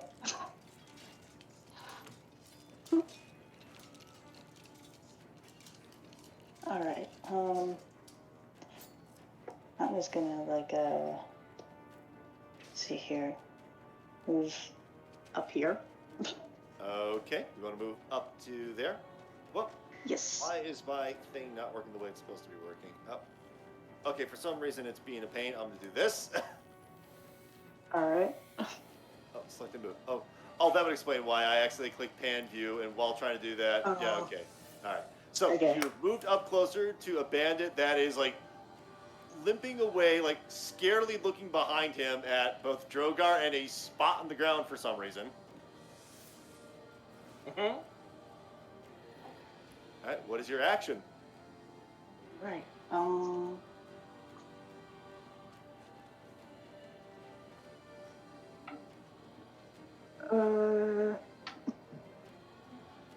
see. Okay, look at my skills.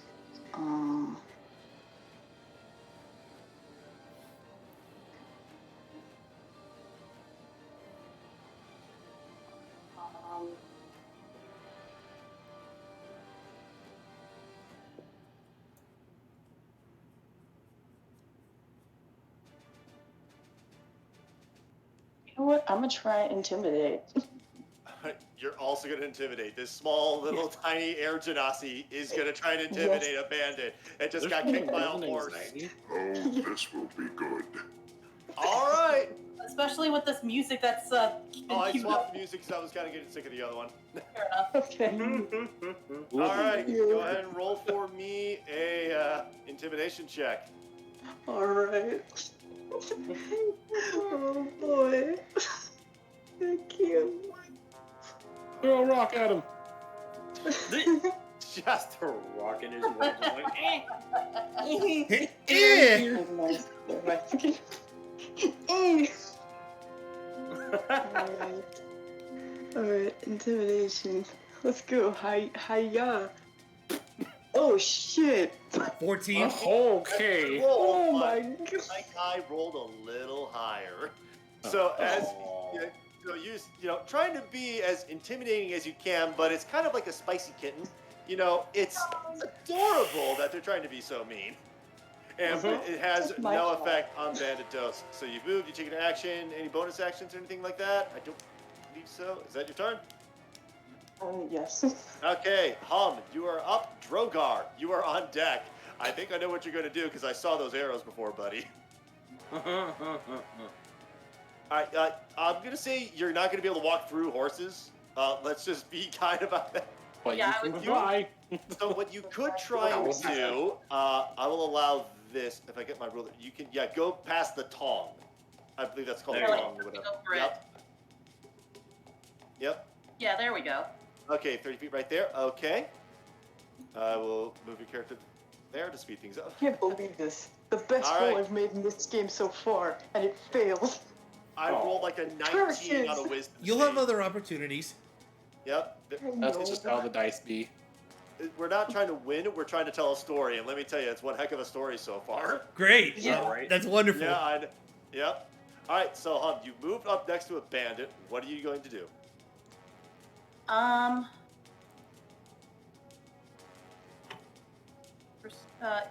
Persuasion.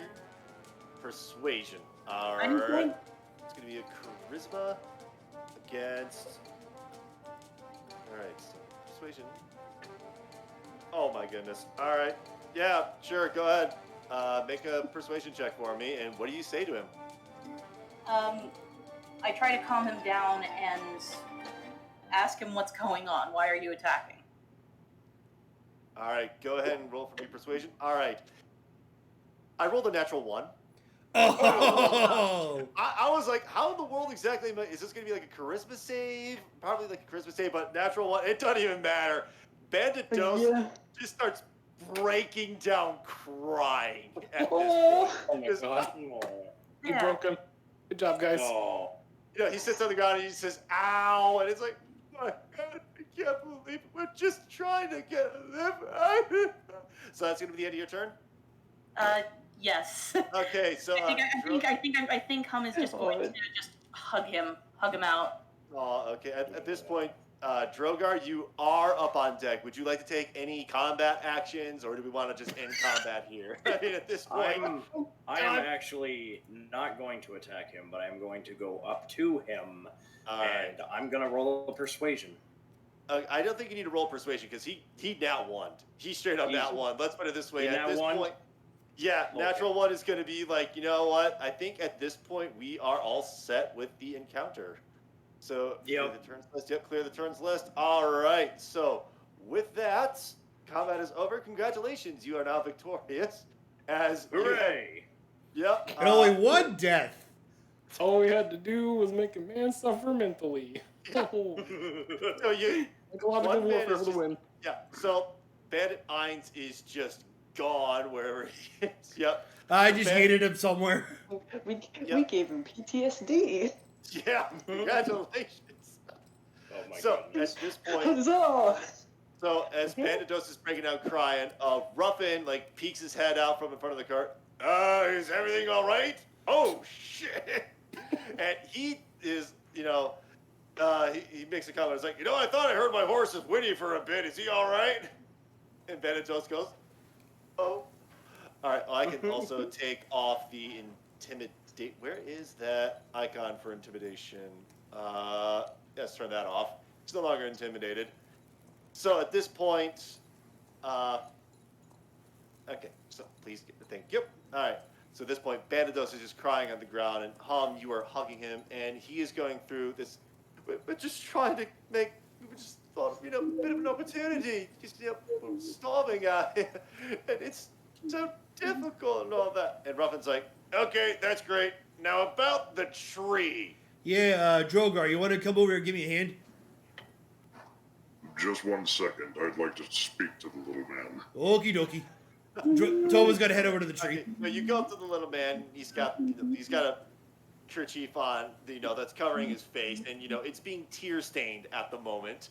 Oh. And you go up to him, and he's very much human, very much in his 20s, late 20s or something, and he is, probably at this point, when the adrenaline kicks off from being kicked by a horse, he's gonna really feel that in the morning. Yo. Oh god. God, he is not doing well at all. I can tell you that much. All right. So he just kneels down next to the man, and he just goes, I understand what it feels like to be in a rut. I have a family back home that is suffering greatly. I understand that you needed to do what you had to do here to survive. This may not be a whole lot of money right now, and I know that you're in pain, but I hope that this can help you on your way to a better life. and he will grab his only piece of silver and he will place it in his hands. Thank you. Ow! He's like crying, both from like just being overwhelmed and happiness and just sheer pain at the moment. I guess I should be going. Where can I go? Oh, I'll have to figure that out later. And at this point, thank you. He's gonna, he's starting to move. He's gonna like slowly limp into the woods. If I can actually click the darn thing, he's slowly limping into the woods and just disappearing into the foliage. Do you think he'd be all right? You will eventually be all right. He'll find somewhere to rest and he'll recuperate and think about what he's done here. Oh yeah, after you've traumatized him, and oh boy, he's gonna have some hardcore PTSD for sure. Surely that won't come back in a later episode. No. Oh, So, Yep. at this point, you have a tree in your way. So now what? That's your road forward into the port town. All right. Looks Toma's got- on. Perhaps we should try to move the tree since you and I are the strongest. I couldn't have said it better myself. Let's go do it. All right, you both walk over to the tree. Yep. I All still right. can't move my character. Why can't you gotta- Oh, that is. Oh, come on, really? Why is Session it? zero. It says I can't control it, and so does Toma. Everybody. So Click on the arrow. Yeah, you're on the ruler right There now, you bro. go. yeah, I dragged it for him. So yeah, I'll have to try and figure out what's going on. Okay, so yep, there's a big tree here, and as you take a look at it, it's very much a tree that it fell pretty harshly. But looking at it, even despite the drawing, because I made that in like 2 minutes, it's the trunk Not of bad for it- 2 minutes. Yeah, so I need both of you to give me a strength check. Okay. If we're helping each other out, is that with advantage or just straight? So either both of you can roll individually, or one of you can roll with advantage. But considering that both of you are, rolling together, just give me 2 separate strength checks. We got a 24 from Drogar, and what have we got from Tova? A 7. A 7. All Oh, right. come on! Wow, All right. okay. So Like I said, it's just the luck of the roll. Yep. So, let me take a look at that's map and background. All right. So, as you're rotating the tree, come on, pull your weight, Talbot, pull your weight. And Your weight, boy. at this point, you basically move the tree something like this. So, Toba's not satisfied. He point, wants to. He wants to Robin's try like- again. oh, you want to try to? So you wanna try Yeah, to move- Toba's not. Toba's ashamed of that. He wants to try. He wants to try to clear it out. All right, these guys are going to be a little higher, but go ahead and give me another pair of strength checks. All right. You got 15 and 19. There we go. That's Like, better. Much 21. better there, Loxodon.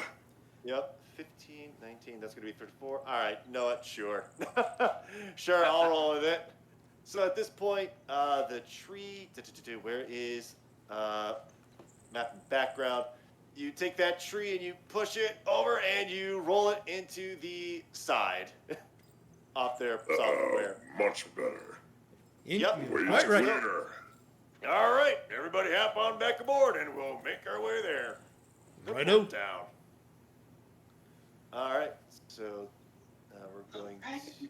Let's see. You gotta find this. All right, everyone hop aboard. So, Baronin sits back, Drogar, Toba. Could we, Oh yeah, certainly. My bad. He'll come over here, sit next to Verona. Yep. thank you. Ah, All right. no problem. Sorry about that. All right, there we go. All right, everybody on board. Next stop, Port Town, and just let me just get this. Hopefully, why is nothing working the way it's supposed to? I should be able to click and drag everybody. There we go. Clop, clop, clop. On our way, and several hours go through the journey. No major encounters, and you all end up in Port Town. Let me just turn that off. Where What it is. a beautiful view. Yep. Isn't it? Oh, So that encounter indeed. took a couple minutes, and at that point, you all smell the ocean breeze coming in. Just Oh, all that that's salt nice. and, fish smell. And, The wind feels good in my scales. yep. It feels great on the fur. All right. Well, we're about there in Port Town, and you come up to a gate that's in Port Town. In fact, let me just drag everybody into frame. We've got Hum, we've got Drogar, Crispora, Toba, Baronin, and where did I put that JPEG or PNG? And we got JPEG. all right, okay, controlled by me, name of Ruffin. There we go, nameplate, save that. So, we arrive at the port town of, Port Town. It's about 4 o'clock in the afternoon, and Ruffin is going to walk about, no, not walk about, he's going to pull in, oh, hold up there, and, the horses stop, and there's a gate, and a guard comes by, it's like, hello, Ruffin, I assume everything went all right? You just need to make sure, no contraband. Yep, of course. Guard comes around to the back, and Ruffin is explaining that, oh yeah, there's 5 there. And as he comes around to the back and looks in, oh, hello, you are the guards people from the Adventurers Guild. Am I correct? Oh, for correct. sure. That Yes, is sir. correct. I Yes. don't recall seeing your faces before. Well, he does recognize Toba. You were here just a few days ago, right? Oh yeah, I pulled into port to go over to what was the name of the town again? It escaped me. Ward Bloom. Ward Bloom is the name of the town Ward Bloom. of the Oh, it Adventurers was Guild. yeah. I stopped here on my way to Wardbloom to help these Oh. guys out. Oh, well, welcome back to Port Town. Oh, glad to be So- back. Yep. Well, normally at this point there'd be a cart going on our way back to Ward Bloom, but it appears to be running late, which is odd. Oh. Oh, that right. But yeah, he just looks over all the stuff and sees like, it's all just produce, nothing too crazy. And he heads out. And Ruffin, asks about that. Yeah, it is kind of weird. Normally there would, you guards would, there's like 2 shits. You take one ride up, and then you take a ride back to Ward Blue. But, yeah, it is kind of weird. Why isn't that there? You think them Roma bandits that got the other one? Probably. That could be I mean, the roads have gotten a little dangerous, but if it weren't for you fellas, oh man, I'd be carrotless. Yeah, all in a D's work. Well, thanks so much. Well, if you ever manage to get back to Ward Bloom, that's where your payment's going to be, because I've got to trade out some horses. And, at this point, Bonnie and Clyde, they're being swapped out. And, and then 2 horses come in. They're different colors. Like, one's a light shade of blue, almost. And the other one is, like, pure jet black. Well, make sure Bonnie gets her share. Oh, and she definitely took a shot at one of the bandits. Oh, yeah. He's like, what's the one with the guard? Make sure the chestnut one gets an extra sugar cube. And the guard's like, okay. Oh, you had to been there, man. Yeah, It's so they have, okay. like, yep. So, yeah, the way things would normally work is that, draft horses, they trade them out so that way they're not working all the time, because horses can only go for roughly 8 hours, same as, a regular human or, a regular character can. But they swap them out here so that way Ruffin goes on to the next town over, and you guys are now here in Porttown with whatever adventures shall await. Because it seems like, for the moment, you guys are kind of stuck here in Porttown. Now, Do you think we need to walk back? so the distance between Ward Bloom and Porttown, it's about 20 miles, and you guys were working at a roughly regular pace. At least I want to say, was it 20 miles? Oh, normal pace is 24 miles. Okay, so it was 24 miles. Yep, and you can walk back if you wish. And You could inquire. so right about now it's like 4 o'clock. If you walked right now, it's like 11 o'clock at night is when you would be getting back. You could inquire about a Quite the ride. journey. Hi. Oh, that we could. Oh, you want to That's- ask around? All right, you want to That ask around? sounds better than walking. Well, I mean, you guys technically are like fully rested because you rode in the cart the entire time. So if you guys would like to run around and see if there is any chance of a... Yep. See if there's any coach cap around. Go ahead and give for me... Oh, what kind of check would that be? Perception? Would it be a It would be survival? Wouldn't it be survival? No. Would it be not that one. I perception? feel like that'd be a perception check. Yeah. Perception. All right, sure. Give me a perception check. See whether or not there is any sort of cart Oops. or coach service of some sort. Anyone in particular or Oops, everybody? Press that button. That red 5 is a beautiful thing. All right, so Drogar is clearly feeling that. Red's a natural 1, isn't it? Yes, because of perspective +4. Yeah, Drogar is. Everyone's scared of He's a dragonborn in the middle of a city that most dragonborns aren't in. So, deception? Excuse me, deception, Ronan? That's the wrong hold on. one. Hold up. Perception. Roll the 22. Also, Drogar. Ronan, are you really that good of a person? Yeah. Also, Drogar, I noticed that's a persuasion check, not a perception check. There, perception. There. There you go. 22, 19, 16, 6. No, that's the deception. That's your deception. That's the perception. So at this point, I will say, as you were going about looking around this town, there are, a couple small shops. It's a very small port town. Basically, the point of this is to get from Port Town to anywhere else. And wouldn't you know it, there is a coaching service. It is the... Oh, goodness, I have to make this up. Okay, hang on. How to mess up. I have my lore website loaded Grey up. There's Direwolf? Yeah, all right, we're going to call this the...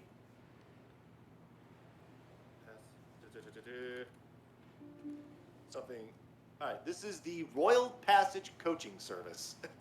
Or maybe just coach service. There you go. That Oh, is... that's cushy. Yep, it's basically the taxi of this area. And you walk in, so right outside you have a number of horses, you have a people, taking care of. You can probably tell that this is going to be the place that you would get a taxi service from. solely because, the horses, they look really nice and group. The draft horses that you had, they look rugged and rough for a little bit. Bonnie, absolutely has a scar across her eye because of how bad she is. But these horses look pretty nice. So we're going to say the highest perception went to Toba. Toba, you walk up to the stable and you hear a voice from right outside the stable go, "Oh, hello, how can I help you?" We were just looking for some form of transportation to take us back towards Bloodtown, was it? I'm sorry? No, Ward Bloom. Back to Ward Bloom? Ward Bloom. There's a reason it's named that. You'll learn in about 50 episodes from now. Oh, goody. Are you forgetful for an elephant? What's that supposed to I believe mean? he's called a loxodon, not an elephant. We don't want to, Sorry. Also, what's that supposed to mean? I look like an elephant, and like elephants are never supposed to forget. That's Yes. okay. That's cool. Yes, actually, that's all.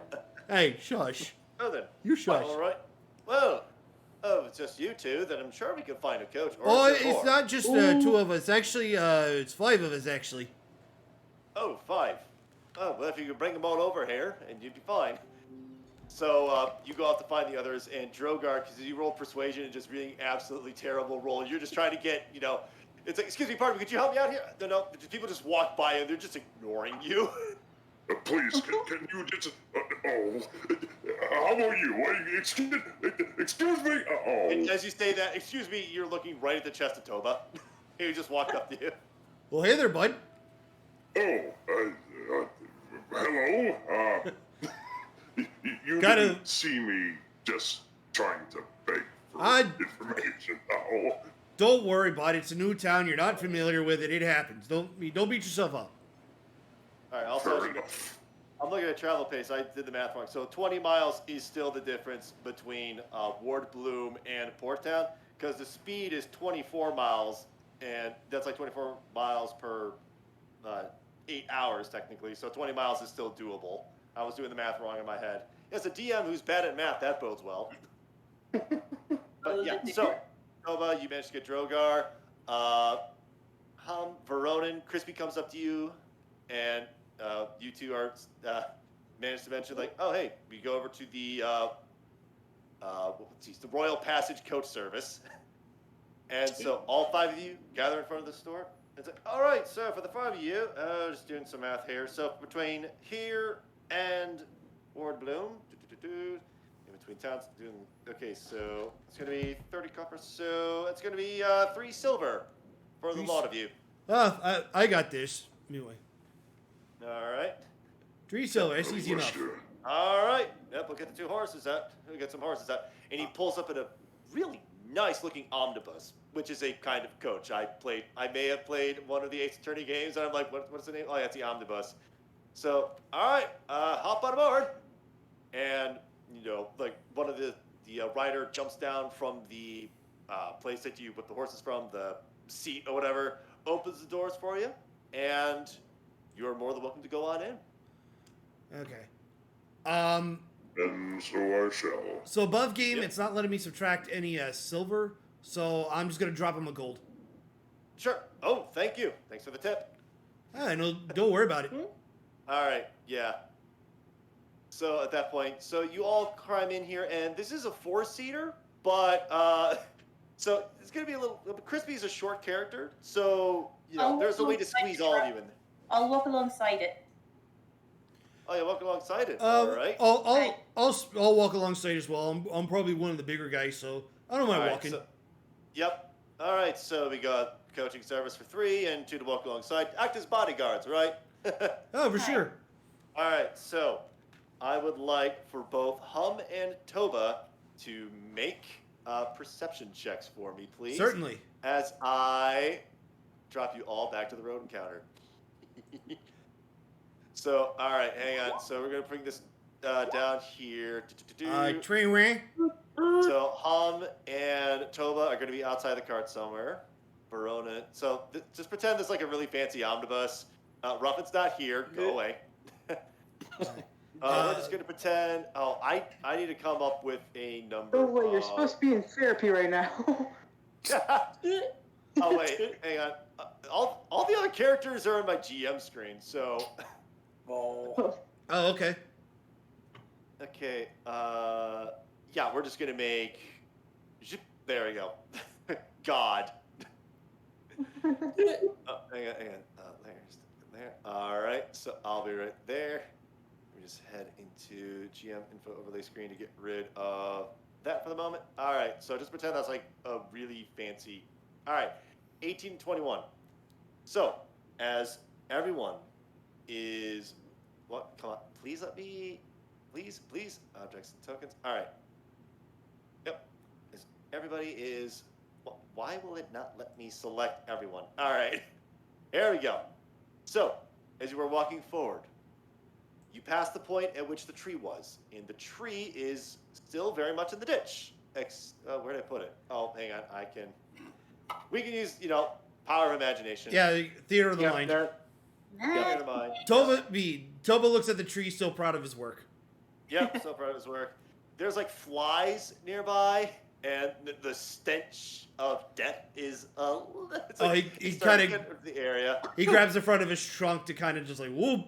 Oh boy, I really did a number on that one. Whoop. Yep, and the fanciful person in the front is like, oof, oh man, someone must have died around here, huh? Yeah, funny thing about that, huh? And, I'm sure at this point you would have heard like a voice in your head be like, don't, the little voice in the head that says, don't incriminate yourself. So with that high perception check, you all pass without any incident. Oh yeah. Cool. And you That all. boss is doing a good job keeping everyone else at bay. Yep. So pretend this is like really dark at night. Hang on. I might be able to do something about that. Let me. Hang on. I can turn on the fog of war. So it's late at night. It's a little too dark. Wow. Must be a new moon. Funny you should say that. Actually, I think it actually is a new moon that night. Let me check the calendar. New moon with a lunar eclipse. No. All right, we're gonna turn that off. Save settings. I'll need to turn the sun on. Right. Yep. All right. So pretend it's really late at night. You all arrive in Wardbloom. The driver gets paid, drops you off. He goes to the other. Oh, hang on. I just made this organization up because of you people. So there's another Royal Passage Coach Service area. He pulls in there and says, all right, there's your stop. Everyone get off. And, as he opens the door, bows. And I assume all of you leave. Yes. Yep. All right. And so we now head back inside the tavern. And, look, everyone's there. Oh, look, gang's all here. Yep. All right. Let's load up the 1920 speakeasy music because it's so good. Absolutely. So, Ruffin, you are not here. You are on your way to somewhere else. Later, everyone. I'm out. All right. This is twin brother. Yep. Oops, sorry. I'm an original character. Do not steal. So, it's about 11 o'clock at night, and, when you first came in here early in the morning, there really wasn't a whole lot of people. But now it is a lot closer to shoulder to shoulder. Not exactly shoulder to shoulder, but there are people here. They're enjoying drinks, card games, dice games. And off in the back, you see Mac is just, furiously going back between, drinks and talking with other customers. And he happens to glance over your direction, and he's like, oh, hey! Hey! He's, waving you over as he's trying to serve all the other patrons. And Euban looks over, it's like, oh, hey, there you guys are. So, yeah, guard duty, it's not that difficult. So, how'd it go with your first official job of being part of the Adventurers Guild, huh? Pretty swimmingly, actually. Oh, One body. Actually, went very well. That's pretty good. No one got hurt or anything? No, Nobody important. Someone was sent packing with a bit of anxiety and a hoof print. Nobody important. At this point, Mac, who was doing dishes, he hears the word hoof print. It's like, wait, what the heck happened? Mac goes over and is like, okay. One of the horses got a shot in. What? And at this point, there's a patron. He's, talking his ear off a little bit. He instantly, puts a finger up to the other dude to tell him, shut up. This is the story now. And so, Mac and Euban are, what exactly happened here? So, at this point, For the you sake of guys brevity, would- we just explain what happened. Yep, so at this point, you explain what happened, and Yuvin's jaw drops as he hears about a horse just kicking a guy down to the ground, and you manage to let the bandit go. So it takes a few minutes to explain that, and Yuvin leans in and goes like, so 2 of the bandits got away then? Yeah, the other one, yeah, not so lucky. Well, I'm not worried about the guy who's probably going to end up being handicapped at this point. But the other dude, there was one behind the tree that fell over that just ran away, huh? Yeah, he ran off, and the other buddy, let's just say I gave him proper scimitar instructions, and then gave him an extra flying lesson for free. Veronan's gonna wave a hand like, should we be concerned about the one that got away? Even like I mean, it's he always- leans back.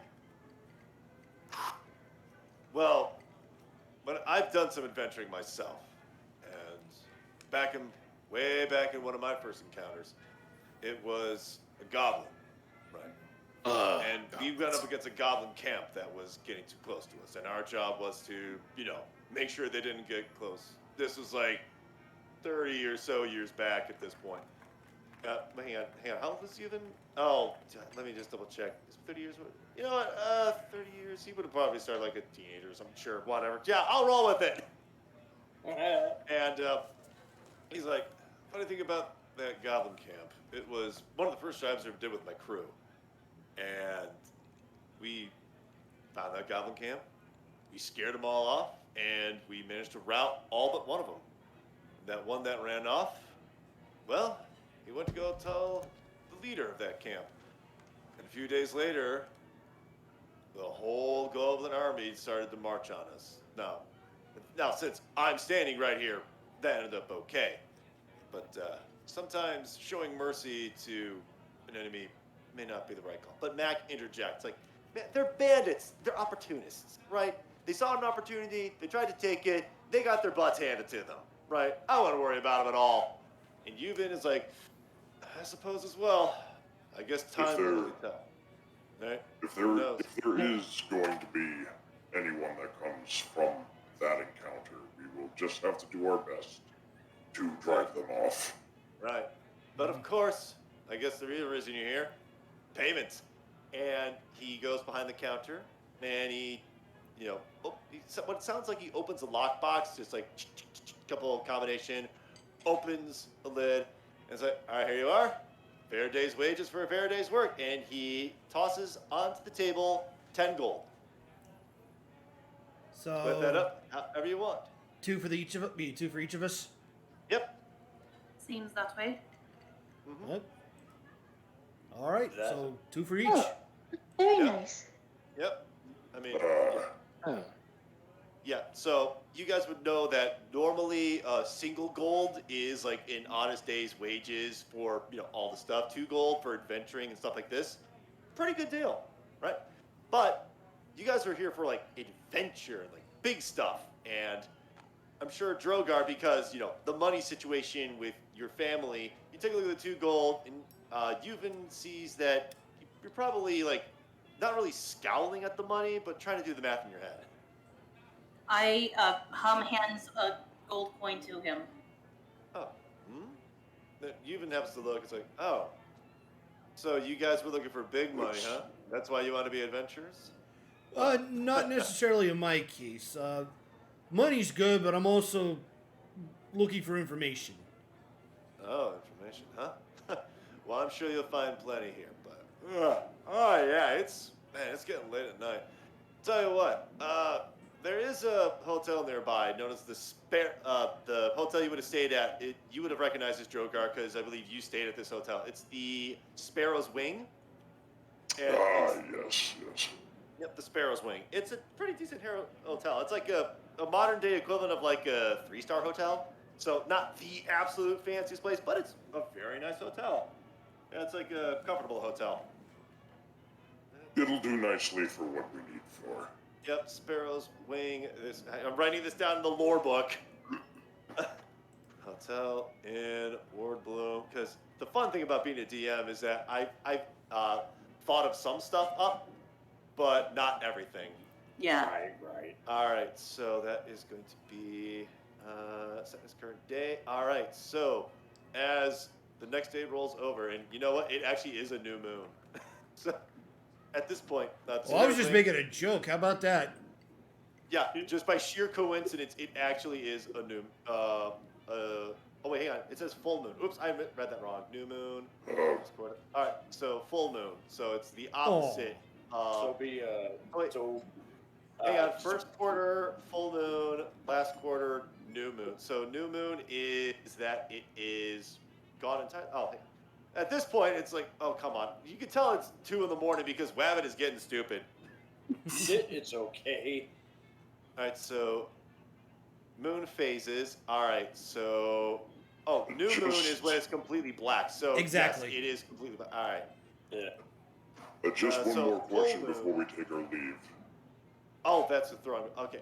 So yeah, Yuvan says go to the Sparrow's Wing, and tomorrow morning I will fill you in on like all the paperwork and all that stuff. And so Drogar, you had a question? Yes, I'm wondering if there's somewhere where I can send this money over to my folks back home. Is there a postal service nearby? Oh, I'm sure there's a postal service. Yeah, there's totally one. It's the.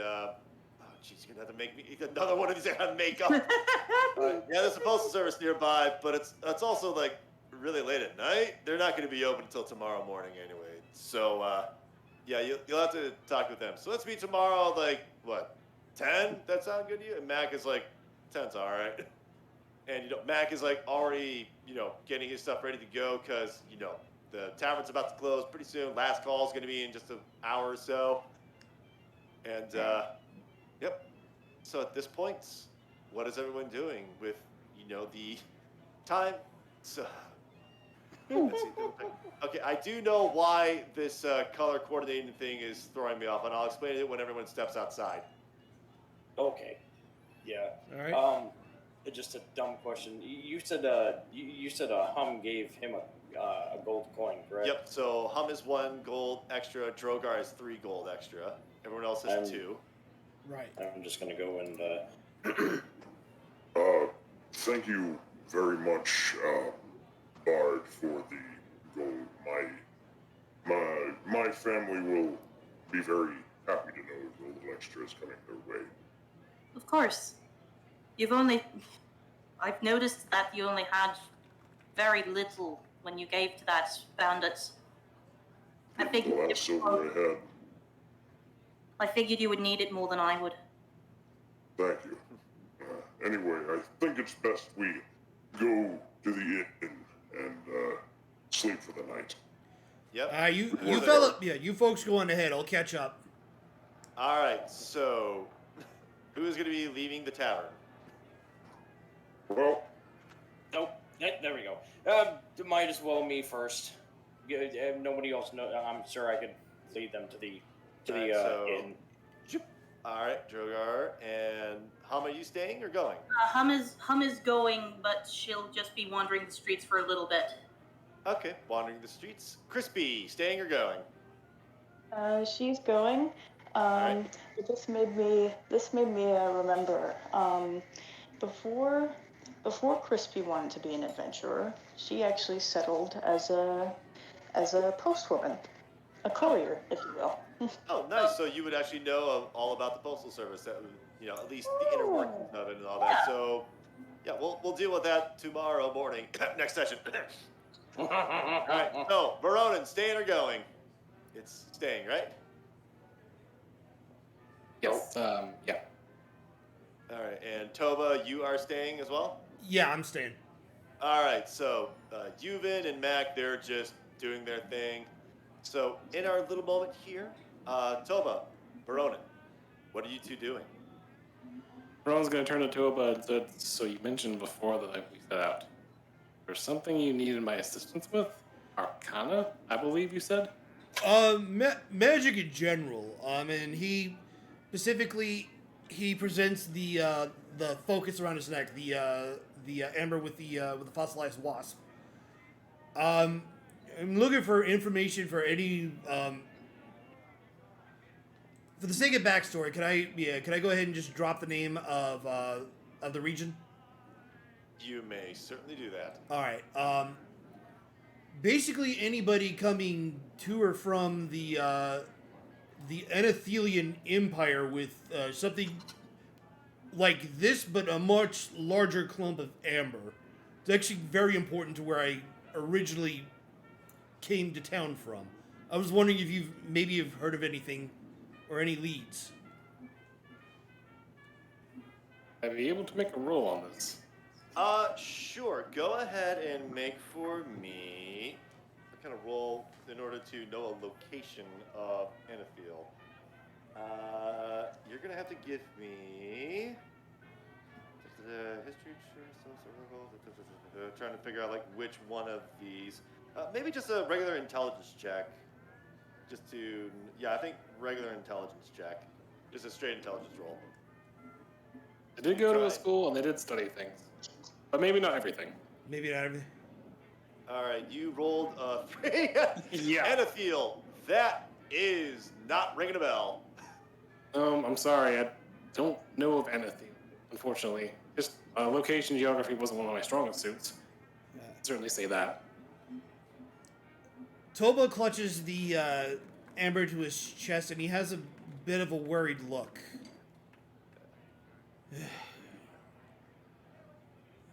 Man, this old Toba's got his work cut out for him. That's for sure. Yeah, he looks worried.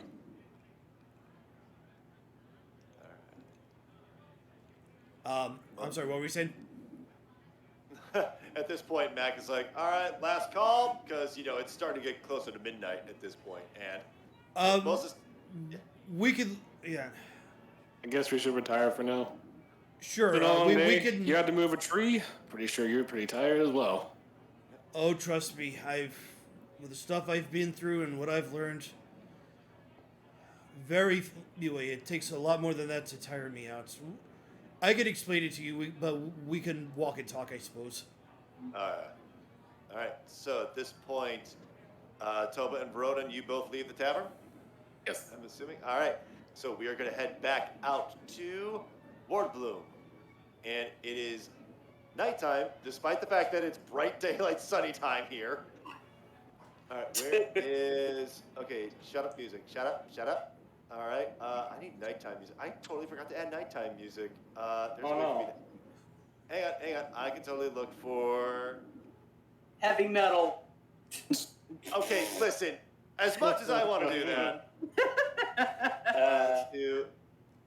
here we go. Let's just add to the game and then play Forest Night. That seems most appropriate. So, as right now, we have 2 players. We've got characters. We got Drogar and we have Crispy. Both of you are making your way towards the inn. And as you go up to the front desk,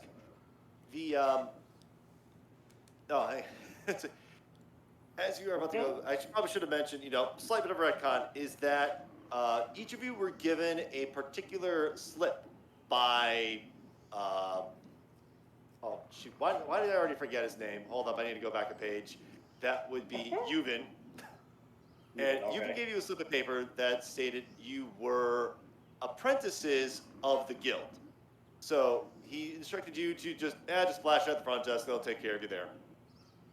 So, you are out wandering the streets. We've got Toba and Veronin. They are coming in a little later. So first, I would like to start off with So, late at night, you are wandering about the city. Most everything is calming down. The tavern is probably the most active thing here. But it is very late at night, and you look up at the stars, and you happen to see...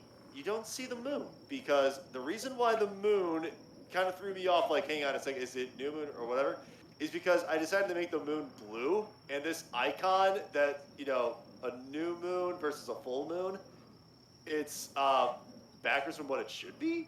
Oh, whoops. So, all right, so the blue moon is in full moon, which I believe that means it is bright and shining. and it is the blue moon of Rikkaku. It's Rhysoco for those of you taking notes. It's based off of like a rock that's known as like chrysocolin or something. I looked it up. I was like, oh, that's neat. Let me just chop off the other letters and yep.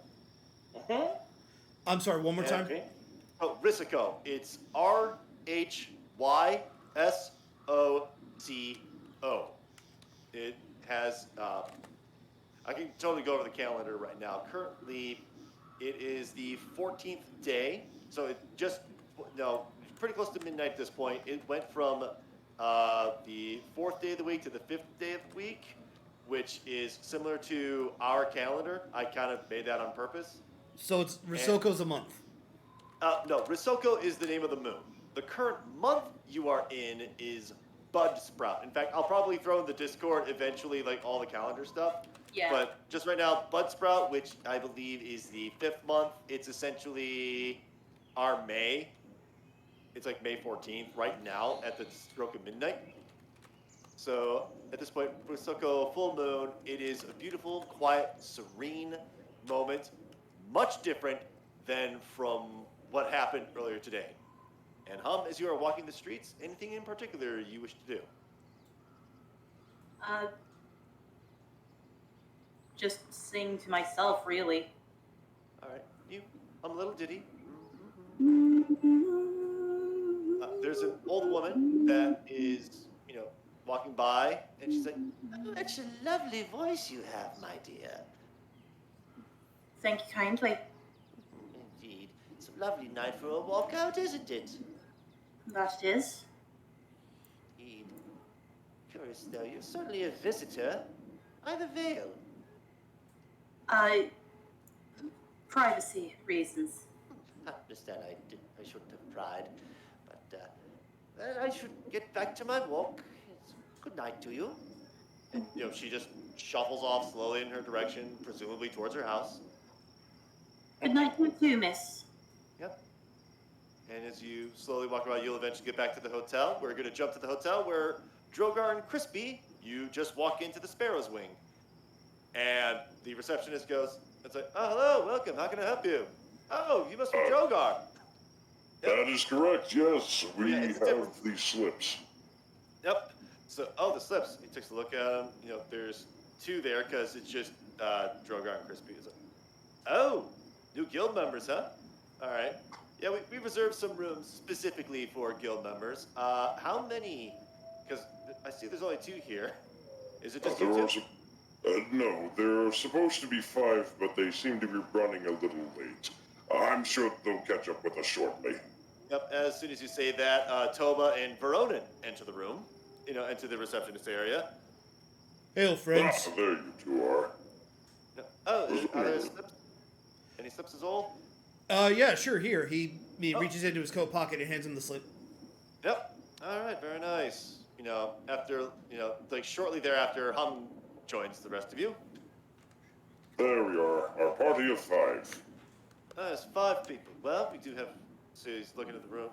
All right. So we've got 2 rooms then. One for the girls, one for the boys. Any objections to that?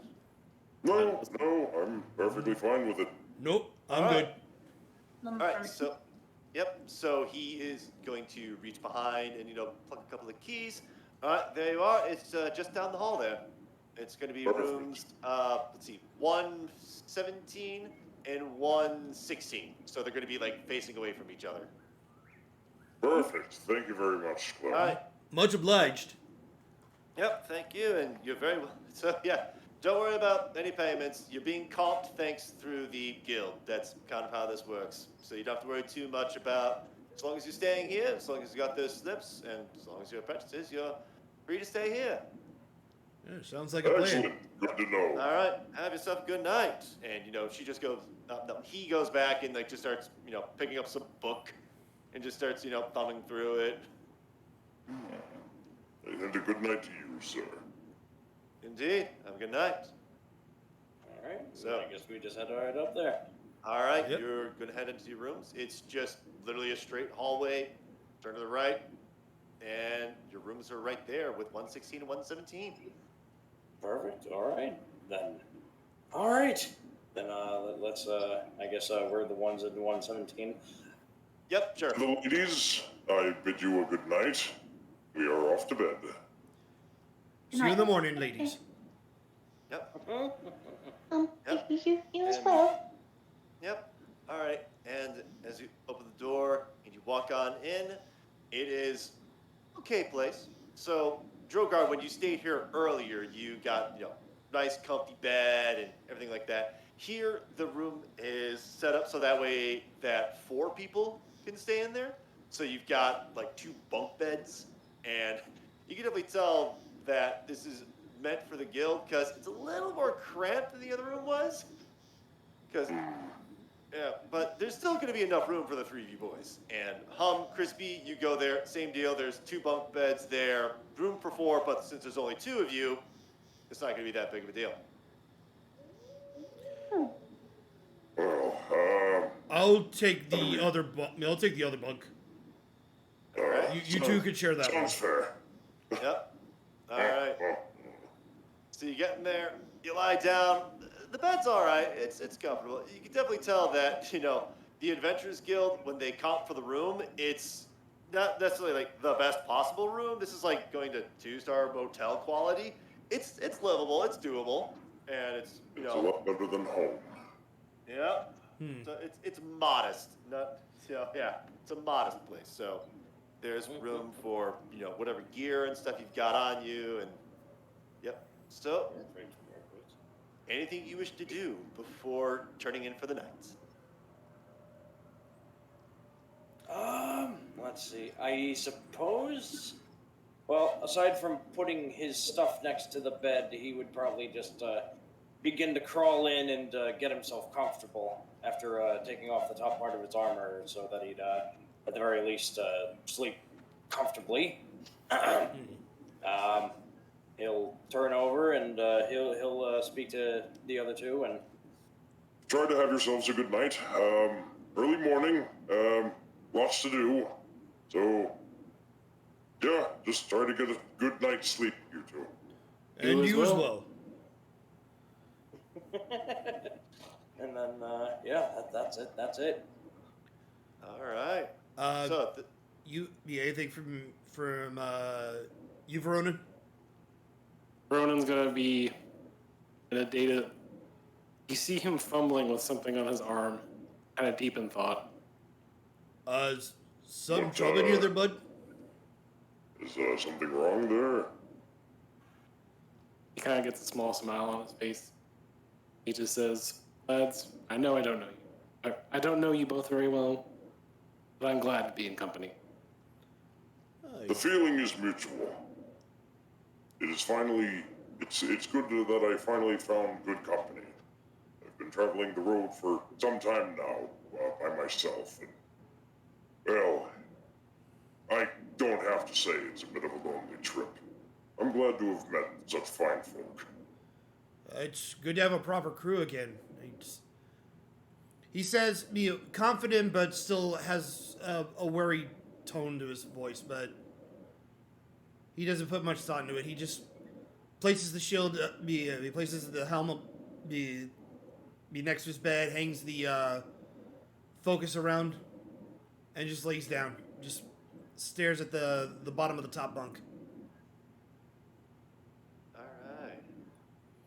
And if you guys fall asleep, he's probably going to be the last to do so. Yeah, my character would probably be the first to fall asleep.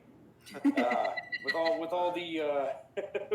the walking he had to do, just getting to the town, even then, definitely just a mental tired. So he'd probably just fall asleep right then and there. Yeah. Okay. So that's enough for the guys. What are the 2 women doing? Hum requests some privacy so that she could check on the hair underneath her veil. But really, she's just checking on whether or not she needs to trim her horns again. Ah. Oh, of course. Thank you kindly. Oh, no worries. Of course. Shoot. I think I may need to. You wouldn't happen to know if there's a barber area in this town, would you, Crispy?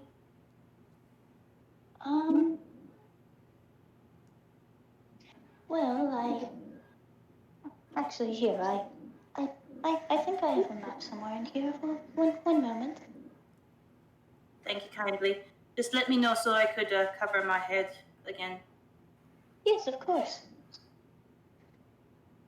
She gets rummages through her bag, pulls out a map of the place. Oh, yes. It would appear there is. I'll certainly take a look into it come the morning. Yes, of course. I can lend you my map if need be. We'll get to it in the morning. Oh, all right then. Sorry, I don't enjoy being seen as indecent. No, not at all. What's your reasoning to come to here, Crispora?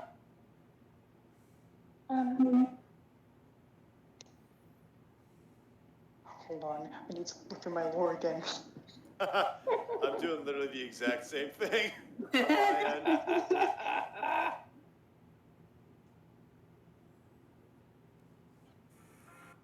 Let's see.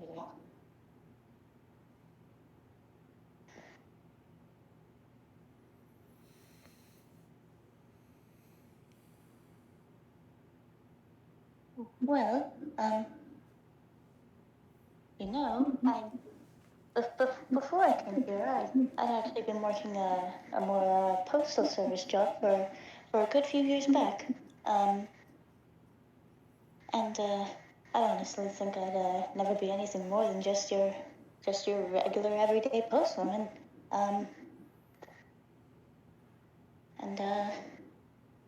Well, I have a little avian companion. They usually like to help me with deliveries and such of the sort. And they brought me that flyer one day, and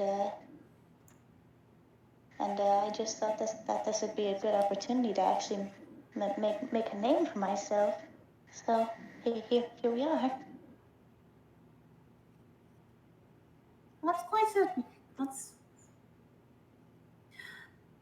I'm surprised you would consider coming into adventuring after such a small and admittedly safe job, I would imagine. Does this not scare you at all? Oh. Sounds like our friend is coughing up a hairball. Oh dear. I heard that. Just expressing concern. Look, these walls are quite thin. They just hear like loud snoring, just Fucking. Yep, man, going hard, yep. Oh my. Somehow this comforts me, and I can sleep even easier. Oh my. Alright, so as everyone tucks in for the night, and new adventures will be awaiting this group. They don't know it yet, but their fates have just begun to intertwine. Toba, Drogar, Verona, Crispy, and Hum. Eventually, they will go on to do great and amazing feats. There may be sadness, there may be setbacks, but in the end, they will be heroes. But for tonight, they are apprentices at a guild in Kovacia, in the town of Wardbloom. And that is where we're going to end things off for the night. Wow. Amazing first night, guys. I know! fantastic. Love it. Hey, howdy, hey, monsters! Thanks for checking out the D&D World Campaign. If you want to catch us live, you can join us at twitch.tv/Rikkaku the Sai-Krowe every Wednesday night at 11 Eastern, 10 Central, and 8 Pacific Standard Time. For updates, follow us on Twitter and join us on Discord. All links will be in the description below. Want to watch another episode? Or maybe you're into some retro gaming instead? Keep it tuned here to the Retro Planet. And to all of you, I say, stay rad.